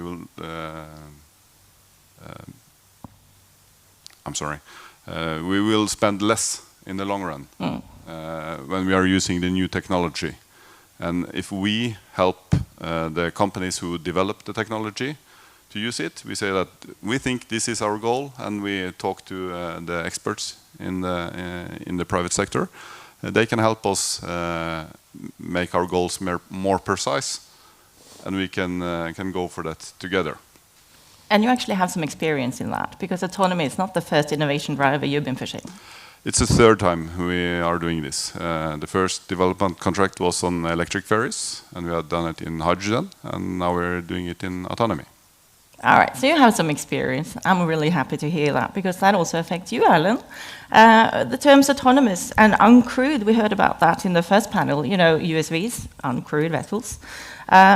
But what do the terms uncrewed autonomous mean for the onboard systems in terms of resilience and maintenance when we're talking about passenger and car ferries? It means everything. You have to be 100% sure to make a passenger ship uncrewed or unmanned. And as long as we aren't 100% sure, we can't do them unmanned. So our goal is not of that reason to make it uncrewed, but our hardest challenge to be able to deliver services with high quality and high trustworthiness is to have enough staff and skilled staff, and we haven't. We lack 90,000 seafarers globally, I guess, and we also do that in Norway, and we aren't able to recruit enough of them, and they are going onshore too fast. So we have to find ways to be able to fulfill our duties and deliver the services without having or using so much crew than today, or we have to transfer some of the tasks from onshore to from offshore to onshore, or from the ships on to control centers onshore. So and that's where autonomy comes in. So we don't need full autonomy to achieve our goals, but we need to start away and gain or achieve some of the gains possibly with the new technology. And we have the technology, we have the recipe for how we can achieve this. So we just have to start away, and that's why we like the clients to start aiming for it as well. So we are starting the path here. All right, so I'm noticing a few things. One is take it step by step, so don't kind of burn all the coal the first thing, and then take the customers with you on that journey. Oh, good, really good. But you're also taking more of a cautious step, like step by step, you're not really pushing the far distance. And this brings me to Erik on the other side there, because I know that you are a man of great resilience and stamina on a personal level, Erik. And most people here in the audience talk about a 2030 strategy and vision, but you take it a little bit further. So can you explain us, what is the Vision 45? What is that? Yeah, being a marathon runner helps when you have goals until 2045, that's for sure. Vision 45, that's our strategic planning, how we're going to reach a zero net emission. And when we decided that from the beginning, it was more like a fleet plan, how rebuilds, retrofits, putting in batteries, electric engines, electric motors instead of diesel. But when we started looking into it and started rebuilding our vessels, we understood that there is so much more than just swapping to electric, swapping to battery. We have 8 vessels right now that are fully electric, and the rest 16 are still by diesel. But our routes are short, very short. It's like a couple of 100 meters. It's not like here in the Norwegian fjords, ours are shorter. So more than 50% of the energy consumption for us is during the mooring and unmooring, and actually at site, at the berth, pushing towards the quay. And we know, we have tried, eco-shipping with our masters, our captains, and they're working really good. First, I think we actually did those courses here in Norway. We're reducing the energy consumption 30%, right on, really good. But after a few days or weeks, it's going up again. So basically back on the same level. That's where the autonomy is important for us. We need to stay down minus 30% and going down further. And that's where we think it will help. And that is not only saving us the energy during the trip, it's lowered the battery costs, it's lowering the transformator station at shore, lowering the infrastructure costs. So the energy consumption, once again saving the planet, That is the goal. But of course, then adding up as a modern car, lane assist, when you're close to someone else's car, start braking by themselves, all these things that are so standard now, we have basically nothing in the shipping industry yet. So that's our Vision 45. Cool. Oh, that's fantastic. So maybe it's not so dumb to look further ahead and have something about it. And you also told me that you were not given this assignment. You actually took it. So what does that have to say about you guys? Yeah, that is true, and it's been great fun. There are so many good girls and guys in my company that are running this. It is really reaching momentum in the last year, so now it just will continue. And it's absolutely good personnel, but it's also trust in the process. Doing many things at the same time. Even though we are governmental, you can be doing fun things. Many people ask us why we are doing it. Well, there was a possibility, so we took it. But also because we need it. There is a lack of 100,000 seafarers out there. If we're going to continue doing the service for the passengers that are living on our islands, we have to do something. Otherwise, we cannot fulfill our tasks in the future. Yeah, I totally agree with you, but I would like to go back to the 30%, and as you said, staying with 30% and not kind of doing well for a few days and then you're tired and then you go back to your old habits. Because a part of that is actually being allowed to test it out. It's not a paper exercise, it's actually going out there and testing it. And there's a follow-up question for you, Dag, later, but I'll stick with you, Eric, for this one, because in Sweden, the road ferries fall under a different legislation than in Norway, for example. Can you first explain briefly what that means, and secondly, what it means for remote and autonomous technology implementation? Yeah, I wish I could answer that question. The truth is we don't really know. But once again, we are following the DNV guidelines. That's a good start when we're building this. And then we have, of course, risk analysis, and then it is little trial and error. Basically, we're doing so many projects now, various things, huge big one like the new building coming next month, but smaller line ferries. That's also we are trying to get more and more autonomous. If we can show with statistics that these vessels are having less incidents. We all read the paper the last couple of weeks, how many grounds, the people falling asleep, the captain being drunk and so on. If we can show to the authorities that this is happening in the less amount than before, who can say no? Basically that's simple. Maybe a little more complicated if you ask someone else, but I don't have to care about it. No, that's fine enough. But it's also like that in Sweden, that the ferries are considered a part of the road infrastructure, right? Yeah, but we are still vessels, actually. Yes, exactly. But it's a slight difference, and that's what I would like to ask you, Dag, and going over to you, because there is a slight difference here in how we can actually move and maneuver this area. So what is your take on this? Are you jealous? We have to just adapt to the framework conditions. That's part of the rules that we have to follow. I think that we need seafarers now and tomorrow. I'm very happy for every seafarer that wants to work on a ferry, and the rules are what they are. But in Norway, the ferries are not part of the road. They are part of the passenger transport system. That's true. And that kind of gives opportunities also for new innovation on the maritime side, which can be applied to other sectors as well. So with you guys, Siv and Dag, with the Lavik Oppdal, why introduce more automation into this tender, explicitly this one? Why did you want to go there? It was about time.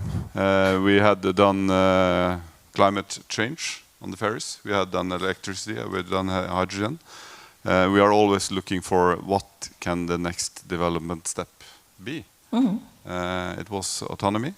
At the moment, we are not sure what the next step will be, but now we have to learn from autonomy, see what we can gain there, and make sure that the value that are created in that contract is distributed to all the ferries. And Siv, I'd like to ask you, because you are very heavily into this now, and we know there was a competition, and the large actors were also applying for the same tender and trying to beat it. You guys won. You are going to deliver on it. But as you said initially, that one of the major vendors actually pulled out, and you decided to step up. I'm just thinking, how have you guys approached that internally? Because that has to be a big change, right? Yes. How do you motivate your people to just say we're going to do more now than we originally stated? I think we're just fortunate to have, or engineers. They love to push boundaries and continue to develop on the projects that they have already started on. And I mean, in our company, we have, invested heavily in product development earlier. So this is just moving on to the next phase or level or segment or whatever, as Dag said.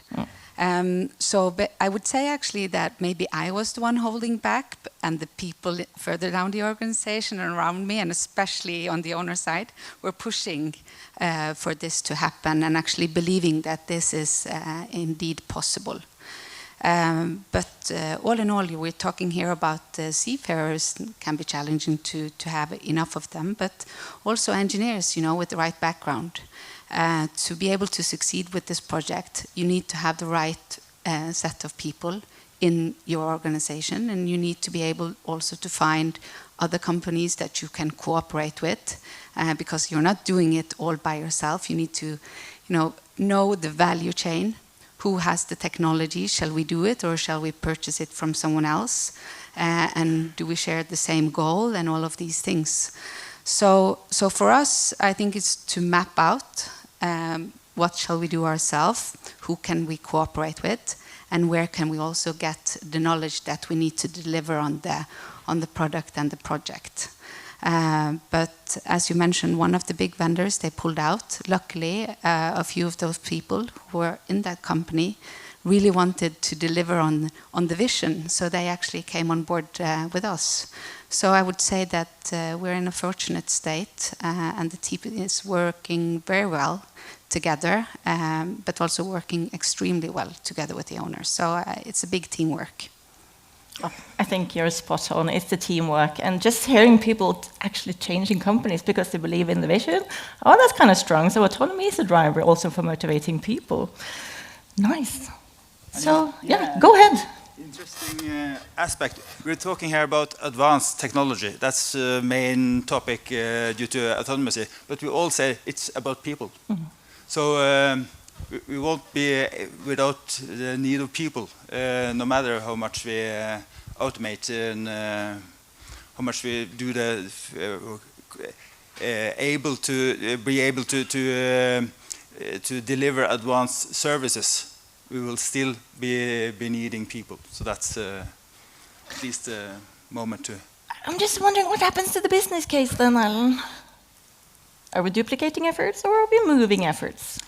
We are improving safety. And I think in the world as we see it today, safeness will be will have a much higher value than we saw it, than it had 3 years ago, when we saw it as a certainty. So safetyness will be more important in our business models in the future, I guess. So. And that probably resonates with your kind of stepwise approach to not compromise on that. And it's about people, but perhaps in people in other roles than they had before. So, and that's a part as well. So, and you have to have the skilled people in every part of the value chain. And perhaps you have to change a bit of the staff to be able to do that. And we have to develop competence. So. The people will be there, but they won't be there as they were 10 years ago. I have so many questions I want to ask as follow-up, but okay, I'll come back to that. But okay, let's stick with you, Ellen, because as you mentioned, Boreal have 2 applications for ESA, the European Space Agency, in now high-speed crafts passenger ferry on the Oslo fjord. But why is this a good idea? Can you just tell us your focus in this particular projects that you're working for? Yeah, it's a good idea for several reasons. For the first one, we see that this the first step within autonomy as a kind of a driver assistance system, helping the captains or the staff on the bridge to improve safetiness. And then we see the establishment of a control center as a even further improvement of safetiness, and not least the ability of handling surprises and incidents and deviation. So we will be able to deliver better and safer services by doing this, and hopefully we will be less vulnerable for the lack of skilled seafarers. And we have it's 3.1% of the Norwegian seafarers which are females. I guess we have non-disabilities in ships. So we recruit from a small basis, or we have small basis for recruitment. So perhaps you can increase that basis of recruitment by autonomy as well, and that's really needed in the maritime branch. So I think that's a good way. As was also mentioned in the previous, that the access to seafarers and everything is not easy. So if you could actually get people from all of the population, that would probably strengthen it. That will help. Yeah, absolutely. I would like but it's a cultural matter as well. We have 150 years history within sea transport in our company, and we have to consider that and show respect for that, because this is a huge step for some of our staff. So we have to go step by step and include them, and the cultural part of it is important. You said safer and more resilient than before, so they say everyone, let's show us, come on. All right, Hjelmer, let's go back to you. You are focusing on proving the technology. You have allowed exemptions from April 2025, where one can apply for autonomy, but how's it going so far? And what are you kind of hoping to get out of it? What's your aim for this? Yeah, well, April sounds really short. It's only a few months ago. I think in the Netherlands already for 5-6 years we've been allowing trials or permits for offshore vessels, unmanned, under 24 meters. There's quite a lot possible there, as discussed in the previous panel as well. But for inland activities, our regulations were quite strict. It said literally a skipper needs to be present on every ship, no matter how short or small the ship is. And we had no opportunity to give permits there. And we saw the upcoming of USVs. They were knocking on the door. It's safer, it's green, we can cut costs, so please make something possible to show that it's safe and also close the business case. So that's the opportunity that we have now. We can give exemptions for small ships to sail unmanned within the Netherlands. And that helps the government and the companies to show that this is a technology that is safe in these conditions. And it also gives them the opportunity to close a business case that was not possible without the legal opportunities. So these exemptions are there, but we do have restrictions. We allow for remote control on large vessels, but we don't allow exemptions for transfer of people, as I said before. But you're kind of taking it step by step and allowing and seeing real-life demonstrations. And you also mentioned that there's been quite an uptake on remote control that you've seen. So I have some questions to you. Who's in control? How to increase the complexity without impairing the safety? And who's in charge? What about safety criticality and all of that? Yeah, that's a question for you. Big questions. And it's a new technology that's putting policymakers for a gap between what our policy is and what our legal laws allow or do not allow. So what we see in the Netherlands is that quite a few ships are operating remote controlled, also large vessels, and there's not really any legal boundary for that because their ships are fully manned, they're crewed. So they have all the necessary technical systems on board and also a full crew, but they are being remotely operated. And at the same time, we also introduce autonomy, intelligent decision-making systems that are helping the remote operator or the crew on board. And now they're also being mixed. So we have a crew on ship, supposed to do nothing, very dull job, but they are responsible. They need to be alert at any moment to take over if something happens. But for hours, of course, nothing happens, or for days, hopefully for months. Then you have crew on shore in the remote operation center, but they are sometimes having connection trouble, and therefore an autonomy system is a very helpful backup. But these are new technologies, and both the autonomy system and the remote control are both in an experimental phase. And combining them with a crew on board, then it's very important to make clear who is responsible at which moment to take over control, communicate with other vessels, because it's with so many people involved, it can go wrong in certain misunderstandings. I'm just wondering, is anyone from NMA here? Yes. Did you hear that he said autonomy is the backup, not the person? I think we have something to talk about, right? That is really interesting, Elbert. I think that will help a lot of the people in this room to think like that, because all the rules and legislations we have been designed for humans to come in and step up. But when they're not there, how do we actually do that in a safe way, right? Yeah. Yeah. So I really like the USVs there, because there is no human backup on board. So from the design, a USV is made to make sure that if something goes wrong, the backups are installed technically or by different forms of connections. But with traditional vessels, with a crew on board, we also take in the human crew as backup, and that makes it more complex. Oh. Dag, Erik, what are your views on this? Are we too risk-averse in Norway, or kind of when you're hearing about this, what do you think? Well, I think first of all, I'm glad that's not my decision. I'm a tech optimist, and I think that my job is to push technology further. And we have a brilliant safety approval system in Norway. Norwegian Maritime Authority does a great job. We have a good dialogue with them.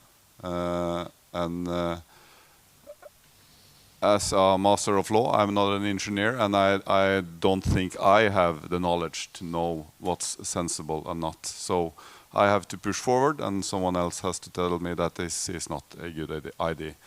But I think that we can combine human power and autonomy in a good way that makes the job interesting, that makes the voyage safe, and makes us spend less money.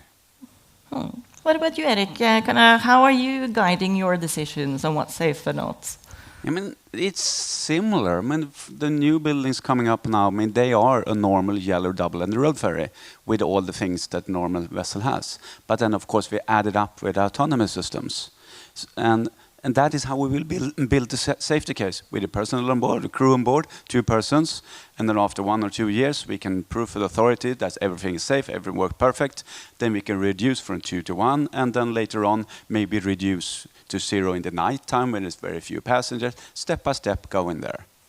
I mean, for shipping lines like us, personal costs is 50% of our turnover. So of course, there is incentive to do something about it. And I am not worried about the problems, the safety. Of course, it's a huge problem. I mean, but the safety at sea, we are talking about a vessel doing 10, 15 knots, comparing that with a modern car doing 120 kilometers per hour on a freeway. This is easy. We just have to fix it first. Oh, that's going to be the good quote. This is easy. Thank you for providing that. May I ask you a question? My question is really, when will we order the vessels without the bridge? Skip it, saving all that money. Is it 20 years from now? Or is it 15? I don't know. Let's ask the audience. Who's leading on more than 10 years? Hands up. More than 10? Oh, more than 20? Less than 10? Good. You don't have a bridge. It was born without. Some will say that's a defect, but you don't. Thank you. It's a good question, though, because looking at other industries, you know, airplanes, they have had a capability to have no one in the cockpit for the last 30 years. Still, we have people in there, predominantly for us, the passengers. What about cars? Someone also mentioned that. They were thought to be fully self-driving 5, 6, 7 years ago. Not quite there. What is the IQ of a remote car? It's not that good, you know? So, but we need those who dare to test it out. Otherwise, we won't move forward. Yeah, absolutely. But also there, step by step, looking in the big container ports. I mean, most of the route is going autonomous, but the last part, putting it down or lifting it up, just a few seconds, that's manual still. Same in the mines, the big Swedish and Norwegian mines. There's no drivers in the big things they are driving around with down there. They are sitting up and remotely controlled. And during the trip, they are going by themselves. And then the last part, someone is taking over remotely. So there are steps, there are different ways. I would like to move a little bit more towards the human side of this and kind of the user aspect, because now we are also talking about technology and stuff, but a big part of the ferry service is actually transporting people and goods from A to B. And they go back and forth, and that's why they're kind of good for automating, right? And we also know that in the countries we represent, people live in all areas, very remotely. So, Siv, I'm just wondering, I'm not going to go into the deep tech, but I'm just thinking, like, from a technology perspective, how is this actually alleviating the regularity of the ferry service, which is why we're actually here? Why are we how can we improve that, the regularity of the service? People live in islands, anywhere. Finland, I know people from Finland here. You know, it's a 24/7 operation. People go once in the nighttime, maybe. Or more. Or more. Or it depends. But I think autonomy, it's not binary. It's not one or the other. You need, you know, as also the previous session said, step by step, adding into the various aspects of technology into it, making the ferry sail from one point to another, and also the systems to improve them and so forth. But again, from, you know, the user perspective, living in the rural areas and maybe wanting to live in the small islands, but also have attractive jobs in the city, I think having, you know, regular services is extremely important if we are going to do that. And I don't think we can be, maybe I'm contradicting myself a little bit, because I would love to have underwater tunnels and bridges, then it would be very easy, you know, to get anywhere at any time. But I do think that you need, or if you can use the technology to have more regular service, that is a great add-on that will make it more attractive for people actually to stay in the rural areas. So technology, from at least my perspective, is a great add-on to have to the ferries. And growing up, I mean, the ferries went maybe one every 30 minutes, and after 6 o'clock, maybe one every hour, and after midnight, you weren't able to come home. So, yeah. Oh, I'd hate to wake up late at that party and see how to get home. Okay. I would like to continue with you, Siv, because you said, as you say, technology can improve the service, so it can actually reach people. People can live all over the country and still have purposeful jobs they can get around, right? But it's not just about developing the technology for the technology's sake. I know we are also thinking about export and the commercial aspects of what you're doing in NES. About both with vessels and smart technology and optimization of energy and so forth. So developing new technology is very costly. It is, especially in Norway. So I'm just wondering, how do you kind of move past piloting from like a business perspective? Yeah. And this is something that we have discussed in depth internally, but also with the ship owners as such. And so the way we saw it, you can attack, you know, the challenge from two aspects: the whole system, going big, all in, or you can take step by step and modulize it. So we are doing the modularizing from ourselves. Autopiloting was mentioned, and then auto-crossing, auto-docking, etc. And when you add that into the Raven INS, which is our bridge and navigation system, then you can easily add into the module. So if you have, the bridge system, then you are also easy to adapt one function and another function.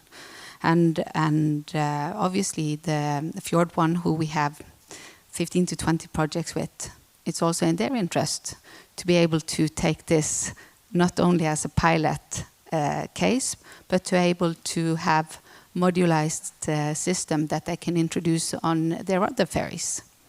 So that's at least our approach. And we also see, from other countries as well, that they're very curious about this, and also a little bit skepticism, because they have, in local areas, people are skeptic to the autonomy. Maybe it's very new, especially in the US or Canada even. But if you kind of do it step by step, easy introduction to it, then they're more positive to it. So we believe in the modularized introduction to it. Yeah, and as you say, then you actually have a larger ground field for selling that again and again. This kind of brings me to a quote that was said earlier this week at the Maritime Leaders Summit by Gabby Bornheim. She said, "Adaptability is the new currency." I was kind of thinking that maritime has always been good at adapting, but maybe even more so now. Everyone's nodding, so I'm kind of thinking like, yeah, maybe that's it. We just need to be with the pace, and as you say, modularity. It's one way to get there. Doug, with your innovation focus and your collaboration, as we just heard from Steve, it's expensive to do development, but we need to get past piloting. And we also hear Norway being referred to as the pilot country, because we don't really have the incentives of financial mechanisms to support industrialization, commercialization. But you play a part in this in your role. So I'm just wondering how your innovation focus combines well with the commercial focus that the actors have. Well, we pay the ferry companies that we have contracts with according to what they tell us that it costs to run this ferry stretch. We have, of course, done our analysis ourselves before, and the decision process for us is quite long. We start way before analyzing the ferry stretch. Our decision maker is Stortinget, the parliament. So we go to them and say that in the next 10 years we need so and so much money. We will spend this on increasing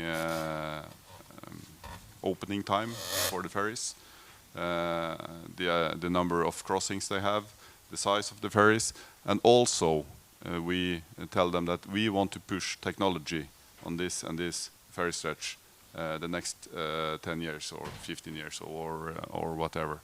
And so far they have always supported us because competitive tendering is a very powerful tool to push new technology, and we have proven that it works. We see that the value we create by using this tool in our contracts gain value outside the ferry industry. And so for us that's very important, and we think it's our obligation to always try to find the new areas that we can seek innovation. I think Siv has a comment to that. Yeah, actually I do have a comment just to actually support you in that, because the Ampere was actually the first ferry, and 1 megawatt or something for the battery. And on Monday, BB Offshore won Next Generation Ship Award for their offshore vessel with 25 megawatt battery, charging offshore, etc. I think it's amazing that you see in 10 years the development, and it's still developing. So it's truly important or remarkable, and yeah, it's great that you are putting these ambitious requirements into your tender processes, because it is helping the industry to move ahead and also succeed with export potential. So I think it's great. Just a fun fact, when it comes to Ampere, as you said, it was the first one. I was talking to Edmund Tolo at Fjellstrand Shipyard, and he said they were looking to find which ferry stretch would be most optimal for fully electrical operation. So they made a list of, 40 ones or something that would be these are the ones we're going for. But then the tender came out, and it was number 45 on the list, way below where they put the boundary, and they said, let's try. And they did. And they kind of pushed the boundaries, so they were willing to take some risk. And I think that's also a little stake in all that we're doing. Risk is another factor. So Alan, I want to go to the communications part, because as Hjelmer said, it's about remote controls, an uptake on that. That kind of gives that you have to have some type of connection between the vessel and where you do the operation. But in the present geopolitical landscape, it's not so easy anymore. So which systems do you rely on when it comes to communications? I've always trusted the Americans, but who dare to do that now? So it's not easy to say. So I think the geopolitical situation has been a setback for a fully autonomous passenger vessel. I don't think it's any doubt of that. But that doesn't mean that we can't achieve huge gains on a way towards, no matter. So I think we have to find the low-hanging fruits and achieve the gains there, and the communication side is very challenging. That's one of the topics for our application through ESA. They're very interested in cyber technology and safe communication, and fast and safe communication. So that's one of the topics there. But we have, and it's really struggling or challenging now. But you were asking about the customers earlier to Steve, and the customer side in this is important as well. Not only the service side, but also the communication. We have a fast ferry project as well, and we have had some help from students from NTNU interviewing potential customers for passengers for an autonomous fast ferry, and they have extremely high trust in technology, and they're very willing to take part in autonomous tests or pilots, but they are expecting to have another dimension within communication and information, and also being able to communicate with the service provider. So we have to develop a kind of autonomous communication system with the customers as well, not only between the vessels and the operational center, but also between the operational center or the service provider and the customers. And they will expect a much higher level of information, perhaps mostly related to deviations, because as long as it's that we do exactly as we have said, they don't need the information, but at the smallest deviation they want information about. So we have a new challenge there, designing communication systems and also safe communication systems with our passengers.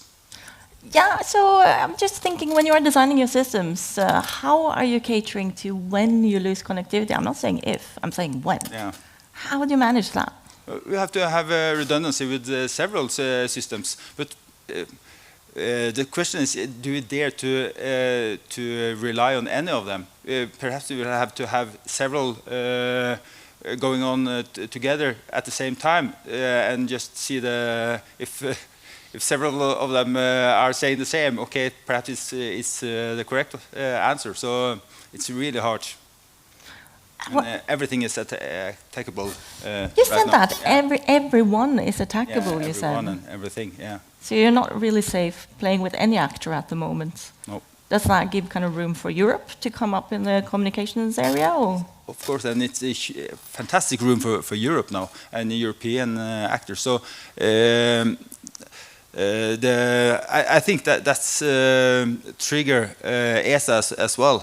So it's a fantastic opportunity, and they are Europe's tool for this matter, and the opportunity they have to be able to grant project both in the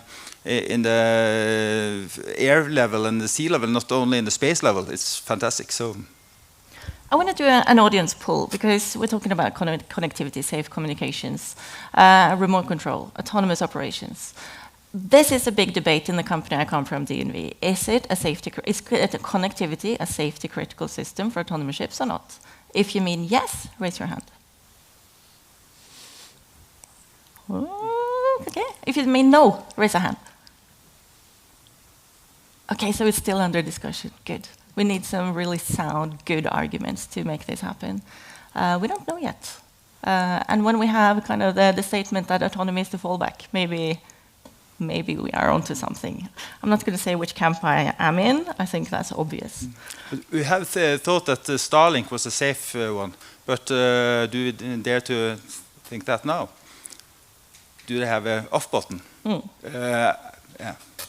Yeah. And what else do you have an off button for? Exactly. F-35, perhaps so.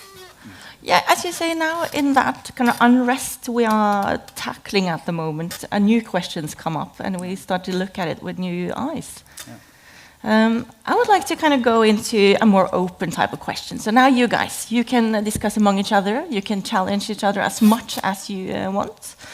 I'm going to ask with the first question. So I don't know, maybe you guys in the middle. I see you, Erik.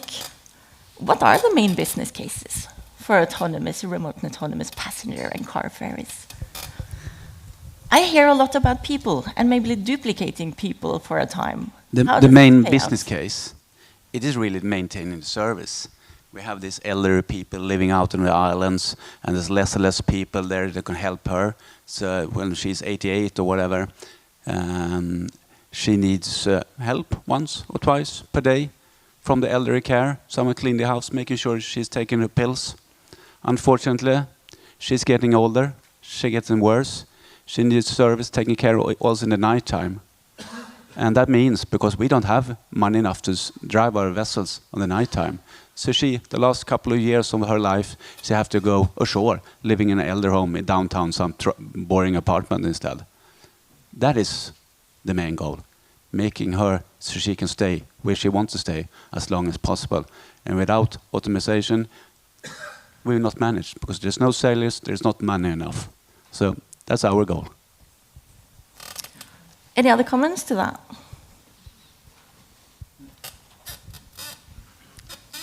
Doug, you can go first, and then I'll... I agree. I think our obligations as public service providers is to make sure that we get so much ferry services as possible for the money we are given. Yeah. And as a supplier, I think we can be able to provide with or reduce the cost of ferry operations by semi-autonomy. And we won't start with sending the captain to shore. We will start with finding the operational tasks which we can automate and then reduce perhaps the staff from 5 to 4.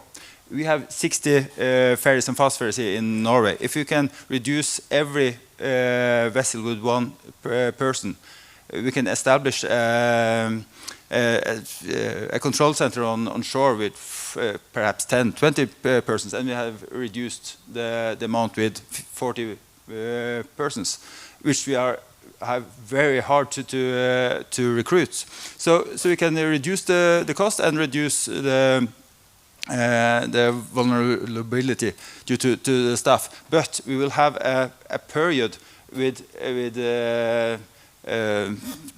cost for both. So we have a very costful period in the first place. So it's about having that kind of period as short as possible for every operator. And in few years, every ferry in Norway will be electrified.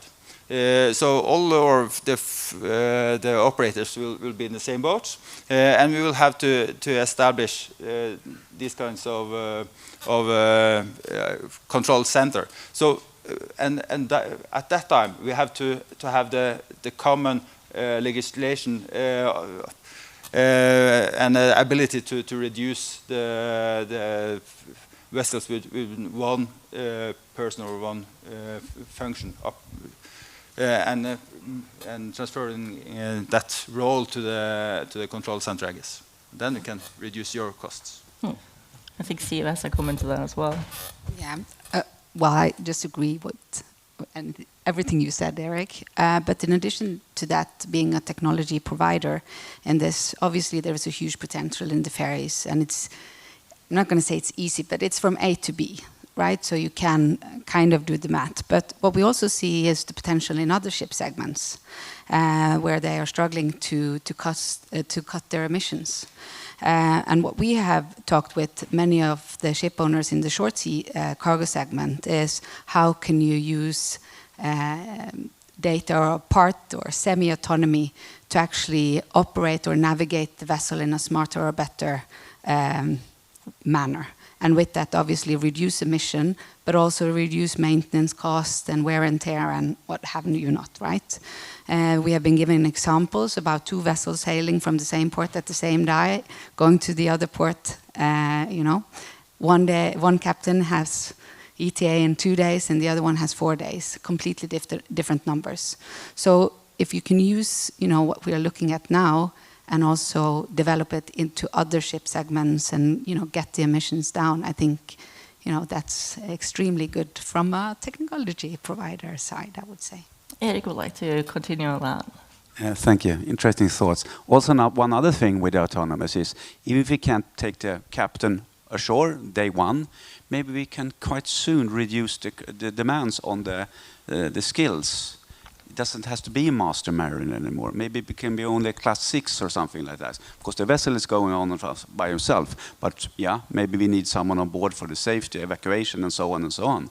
But doesn't necessarily have to be with all those skills that I was forced to learn when I was studying. So, just a thought. Najmeh, would you like to comment on that? Touching on skills. Yeah, well, I think we could all agree that we are moving into this direction. Only the pace, when is it going to happen? And yeah, if I'm asked, I would say for an 88-year-old, it might be too late to wait for an uncrewed ferry to be helpful in a way. But we are going there. We have companies in the Netherlands. For instance, you may have heard of Rowboat. We need those young companies that try to push the technology further. They started a few years ago with developing platforms to move people in Amsterdam. And they got quite far technology-wise. They developed prototypes and they even built a bigger one that is running in Paris. But they also pivoted their business model because they saw in the coming years they won't be able to make money with the development of autonomous ferries because there's just not enough countries or locations where it will be allowed. So they moved to design systems that help the operator, help the crew, make them operate the ferries more safe. And that could be next step to more automation, but trying to push autonomous ferries, they said, well, we can't continue with that as a small company. There's no business case there for us at the moment. Now we've been very positive about new technology. So I kind of want to flip the coin and be the devil's advocate, because I've also heard being interviewed during the Arbitron period from DR TV, the reporter said, oh, thank God, it's light blue, it doesn't look so scary. So I'm just thinking about public acceptance for this type of technology. Where are we with public acceptance on this? Is it all positive? Are there some areas we need to manage still? Yilmaz? Yeah, well, talking about a Rowboat, beside the business model, they also found out that public acceptance is not completely positive. For instance, if you would ask people, would you step on a ferry without any crew on board at night, and there are some goofy, silly other people on there, would you feel safe? Would that be the kind of transport that you like? Well, there was not a clear positive answer there. And the other one is vandalism. What do people do they pay if they step on an uncrewed vessel, and do they leave the ship as you want it to be? And what people would normally do if a crew member is present to say, well, this is not allowed, or please behave normal. So these were also cultural aspects that made them believe that too soon for fully uncrewed ferries. All right, any other comments to that? Any experiences? I guess it really depends on what kind of ferry, how far the route is. Is it 1 minute or is it half an hour? Like you said, downtown city in Amsterdam, maybe not an unmanned vessel in the night time. But where we are, out in the bush somewhere, there's not a people anywhere. Yeah, not so scary. So, but it's interesting thoughts. Thank you for them.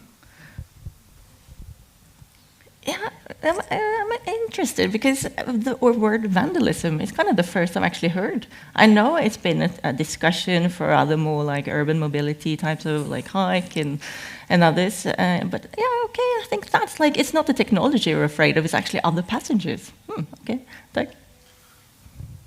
I think passenger acceptance is a very important question to take account for when you're developing this technology. We see that in every change we do on the ferries, there are reactions. Some people don't like it. It's an analysis from some years ago, but we also know that on most ferry stretches on the national highway grid, 1/3 of the passengers haven't traveled with ferry the last year.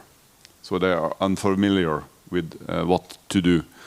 So I think that we have to design solutions that are naturally acceptable, that you understand intuitively what to do, will increase the acceptance of any solution you develop. Any final comments here on the side, Ellen? Or you're just, that's it? I think innovation of new technologies seems to go fine as long as you don't have incidents. But we can't afford a hydrogen power system in Asker, or what was it called, yes, where it was, or the Uber collision in with their first. Or the testing of autonomy. So I think we have to have respect for the situation and the risk of going prolonged too fast. We have to test. We have to show that we are testing, and we have to show that this works fine. And as long as it goes fine, everyone is accepting it, I guess. And at least the result from the interviews in Norway was a sign of a high acceptance for new technology, as long as it works fine. As you say, we haven't really seen any damages or big accidents related to this technology yet. I think that's maybe because we're doing it so carefully. Because I would imagine, as a passenger, would you even know if there's a big car passenger? Just thinking about Buster Fosen, who travels between Moss and Horten, and not too far from here. They've crossed over 17,000 times with just pushing one button. No one on board knows. So when I ask people, did you know? No, they had no clue, because it's so comfortable, it's so slow, it doesn't really, impact them at all. They don't care as long as nothing happens. But isn't that the purpose of the technology? But if you are going with a plane, do you check that it's a pilot there? No, I trust it. Yeah. So let's continue with that. All right, we are coming to the end of our session, but I'm going to ask you guys for a little voting session. So if you say yes, raise your hand. It's a yes-no question, super easy. Don't be alarmed. Okay, first hard question. Is maritime autonomy only about technology? No, okay, good, check. Correct answer. Is it all about becoming uncrewed? Is autonomous passenger and car ferries just about becoming uncrewed? No, okay, stepwise approach. You're still true to what you answered before. Last question. Will passenger and car ferries in national operation have significant impact on further developments for mass? You had to think a little bit, okay? You don't think so? I have to see. They could, but it depends on which use case, which vessel are we talking about. Yeah, okay. I like that. Finally, some disagreement. Really good. All right, I just wanted to end this session. I'm not sure if we're going to do Slido or not, but I have to bring up something that was said in the last panel as an ending remark.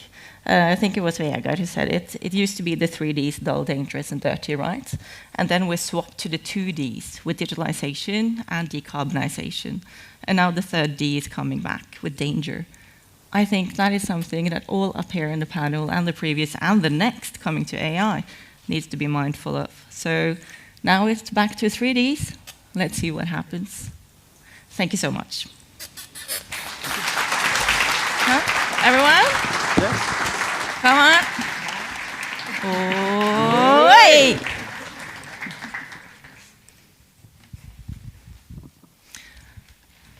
And now on stage, I'll give the word to you, Ørnulf, to take it forwards. Thank you. I let you down first. Thank you. Ooh. So, welcome everybody. I'm Ørnulf Rødseth, as you may know. I'm manager of the Norwegian Forum for Autonomous Ships and one of the organizers of this. And I was asked to kind of do a summary of what we have heard the first half day. And one of the most important things I have kind of picked up here is that it's a very focus on real use cases in both the sessions. Passenger transport, better services at affordable cost, lack of seafarers, all that stuff.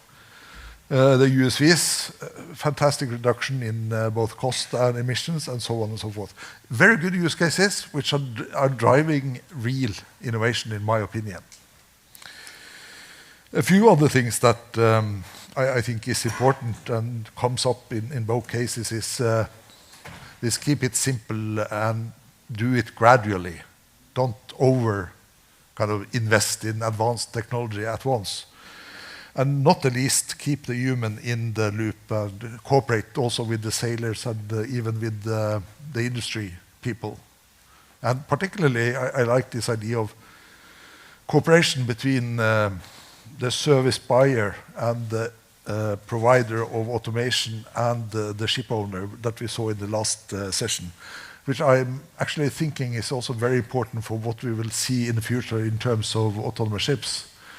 We are talking about new types of business constellations and new types of cooperation. So I think it was two very good sessions. We were going to go through previous results from Slido, so if we can get the first one. 2024 represent, I think actually we had a bit more on other maritime activities, but it's more or less the same picture we see. It's, and I'm happy to see that it's quite a lot of practitioners here, not so much research and things like that. So very good. Next. This is also, this is, yeah, sorry. Yeah, this is today, sorry. So the picture is more or less the same. We can take the next one. And this is, there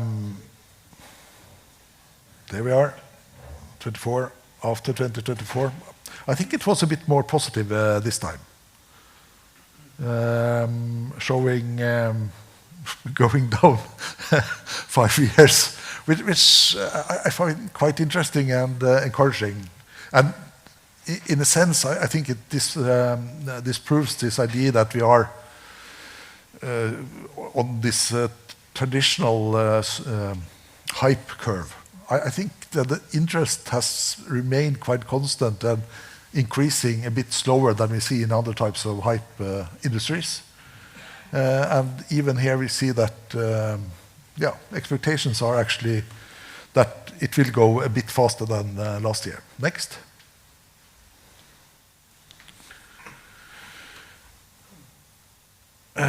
This is also quite similar. The previous year was short distance shuttles, 80, 17 on short sea, and we have about the same, I think, in this year. Actually, we have, if you can take the next one. So we see more or less the same picture, which is not surprising, I think. This is also what we see from a lot of the literature and the publications we see. Next.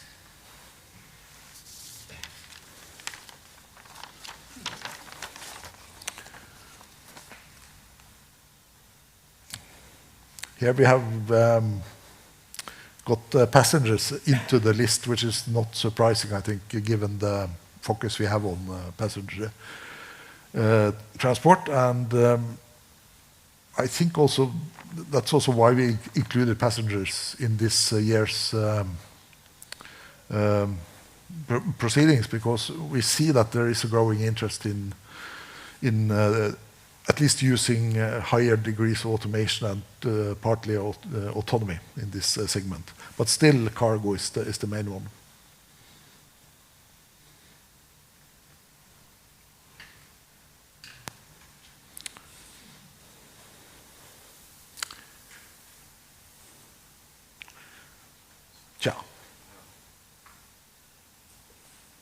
Reflects again the discussion, I think. Although there's a bit inconsistencies here with the previous. Okay.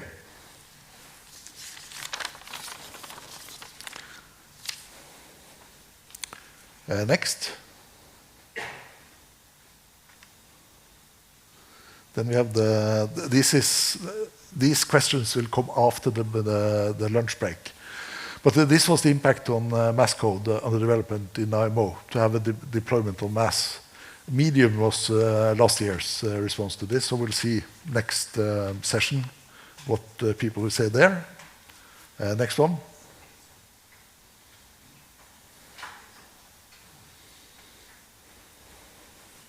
This is also for next, so just keep it in mind. I think the general impression at that time was a bit safer. And then I think the final questions from last time. Would you go on board? Yes, 72%, which I think confirms the Norwegian examinations by the students, but may not. Well, we'll see after break what people think about it. And finally, from 2024 again. Would you be prepared? And this is mostly related to cargo transport, I think. For passengers, I think the expectations is that we don't want to increase prices, but increase services for the same price. But anyway, it's about 50-50. But again, a question we will come back to later. So, we are almost at the end of session 1, and then we will introduce session 2. Next slide, please. With some keynote speakers. We have Fotini Ioannidou. Sorry, I'm not a native Greek speaker. Unfortunately, Magda was called away on another urgent meeting, so we get her next in command, Fotini, to say a few words first, followed by Even Tronstad Sagbakke, which is State Secretary in the Norwegian Ministry for Industry and Fisheries. So, Fotini.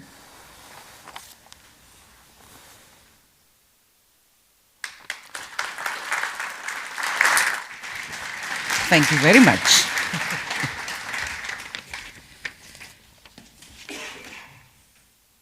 So, good morning, esteemed State Secretary, distinguished guests, friends, and innovators. It's really a great pleasure to be able to welcome you today to the 6th International Ship Autonomy and Sustainability Summit. And it is also a great honor to see such a knowledgeable audience gathered today to explore the frontiers of maritime technology, see how we can tackle them at such a pivotal point in time. And there couldn't be a better place than North Shipping to have this event. And again, big thanks to our Norwegian hosts. More than ever, we are at the crossroad between innovation and regulation. The maritime industry is undergoing unprecedented technological changes that are also pushed forward by the pressing need for more sustainability and regulatory developments in this area that are important. As you know very well, we have just 2 months ago agreed that the IMO a quite, let's say, impressive set of measures for decarbonizing shipping. And so this summit is really a great place where we can discuss and exchange and further forge collaboration that is completely indispensable in this complex landscape that is ship autonomy. You are all, of course, aware that there has been quite a significant progress at IMO when it comes to developing a mass code. There has been also a lot of discussion already on how we should design the experience building phase that is really important before we go to any type of mandatory mass code. And at the same time, there are so many developments taking place, many of them outside what is covered by the mass code, but they are super important. There is big learning to gather from these developments, and that's why we have decided together with our Norwegian friends that we would have a much wider coverage of mass discussion for this summit. And you have seen this morning, many of these developments have already been presented when it comes to USVs, when it comes to commercial applications in autonomous operations like for ferries.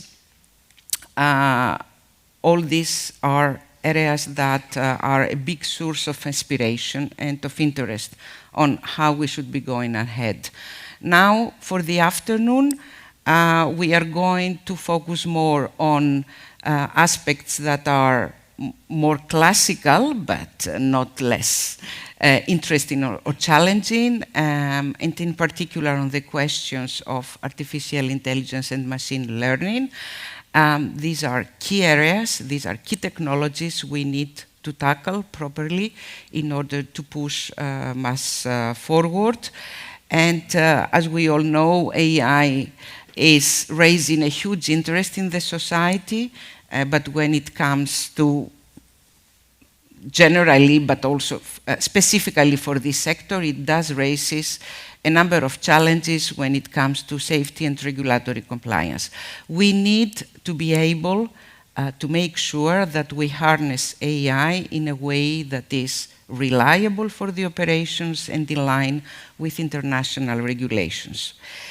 And I look forward to exciting discussions around this topic. And then the other aspect that is absolutely important when it comes to AI is the need to collaborate across industry and across borders. It's absolutely essential, and as we are going to explore this afternoon the regulatory landscape, we need also to think in which way harmonized frameworks, exchange of best practices can help us to better deliver, to better understand, to forge a joint understanding, but also to make sure that while we are developing towards autonomous operations, the core values of the sector are upheld.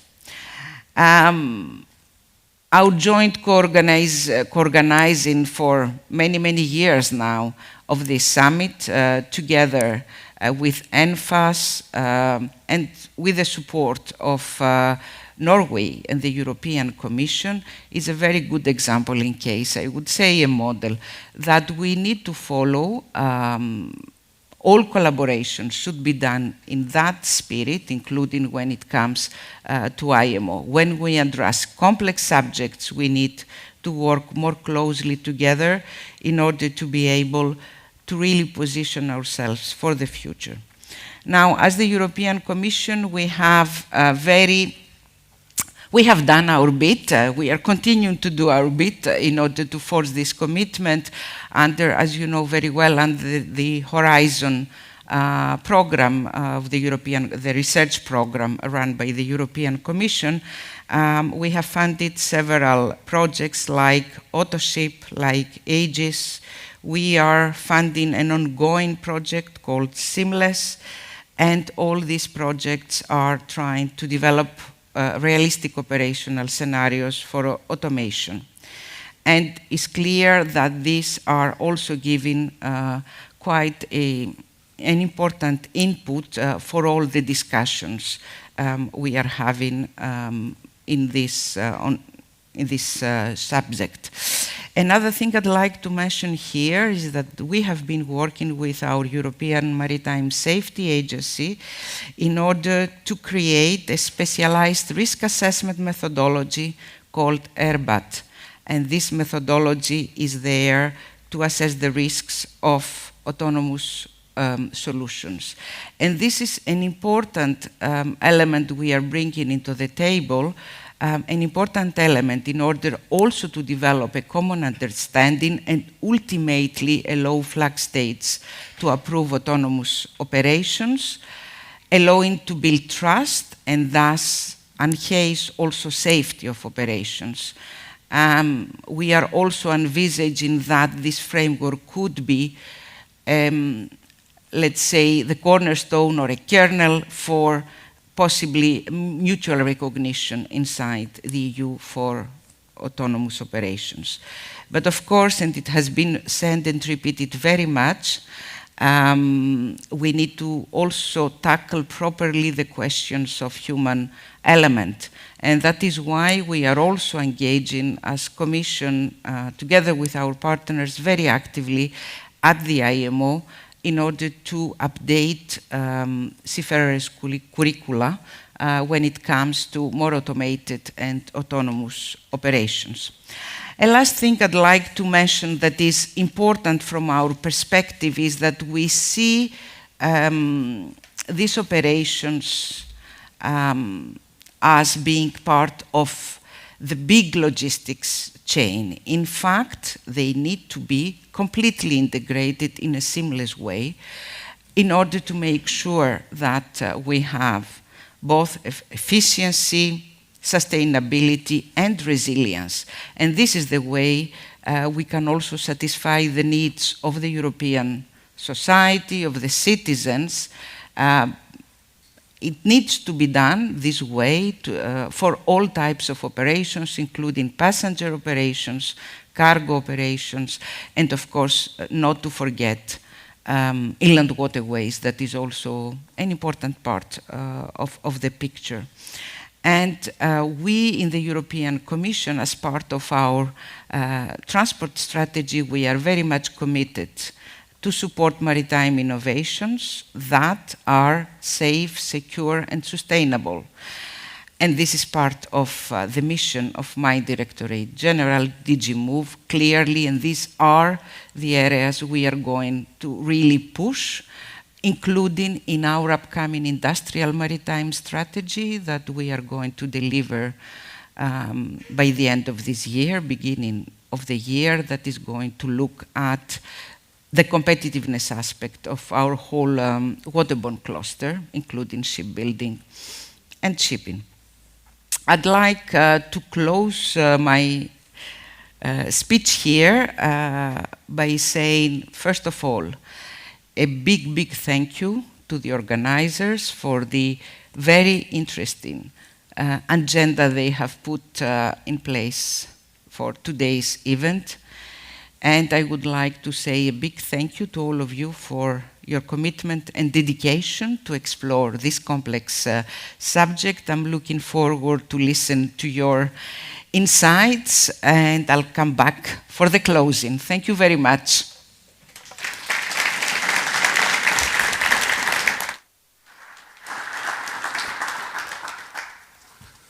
Thank you for that, Fatini, and I should also say thank you to DG Move and the persons from DG Move that has been very instrumental in getting this program up and running, together with North Shipping. So our second and final keynote is Even Tonstad Sagbakken, State Secretary. So please.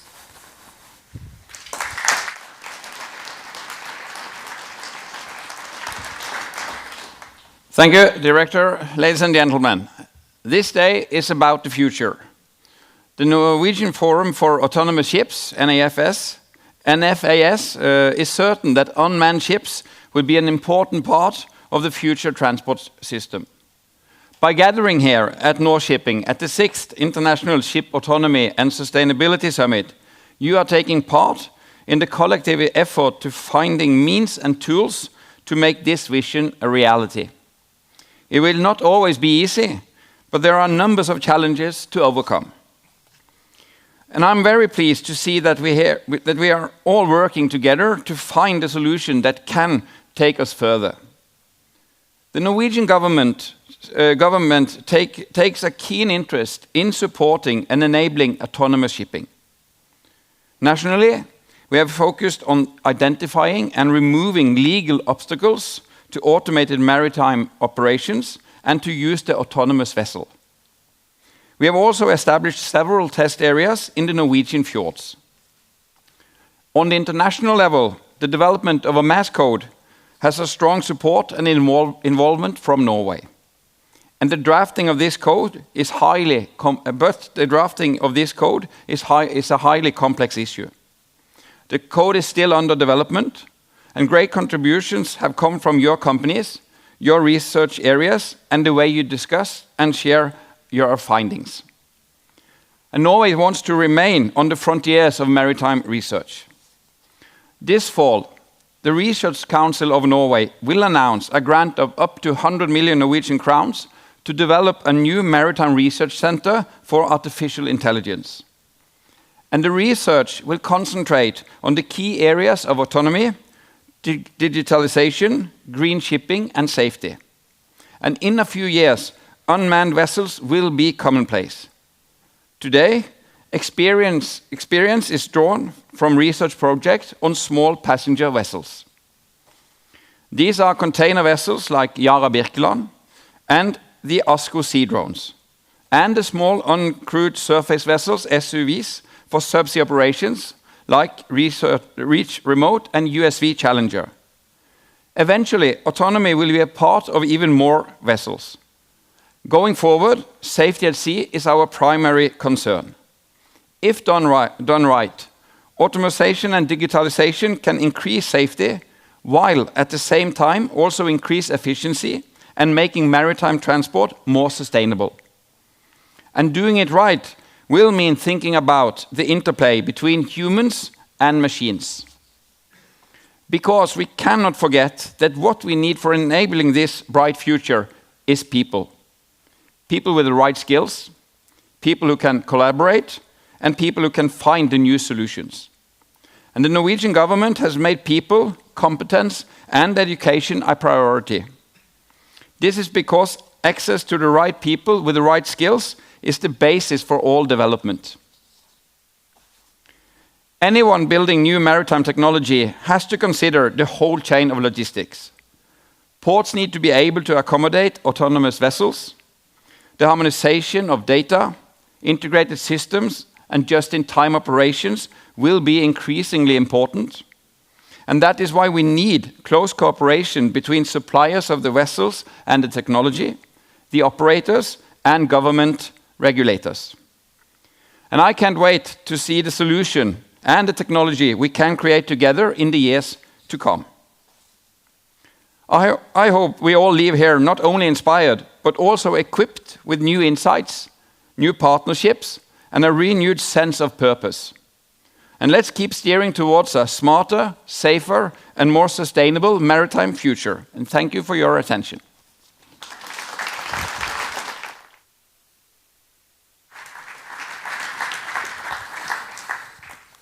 So, that concludes the first part of our program. We will continue at 13:40 with our next two sessions, which will examine AI internationally and also in terms of safety, pitfalls, and possibilities.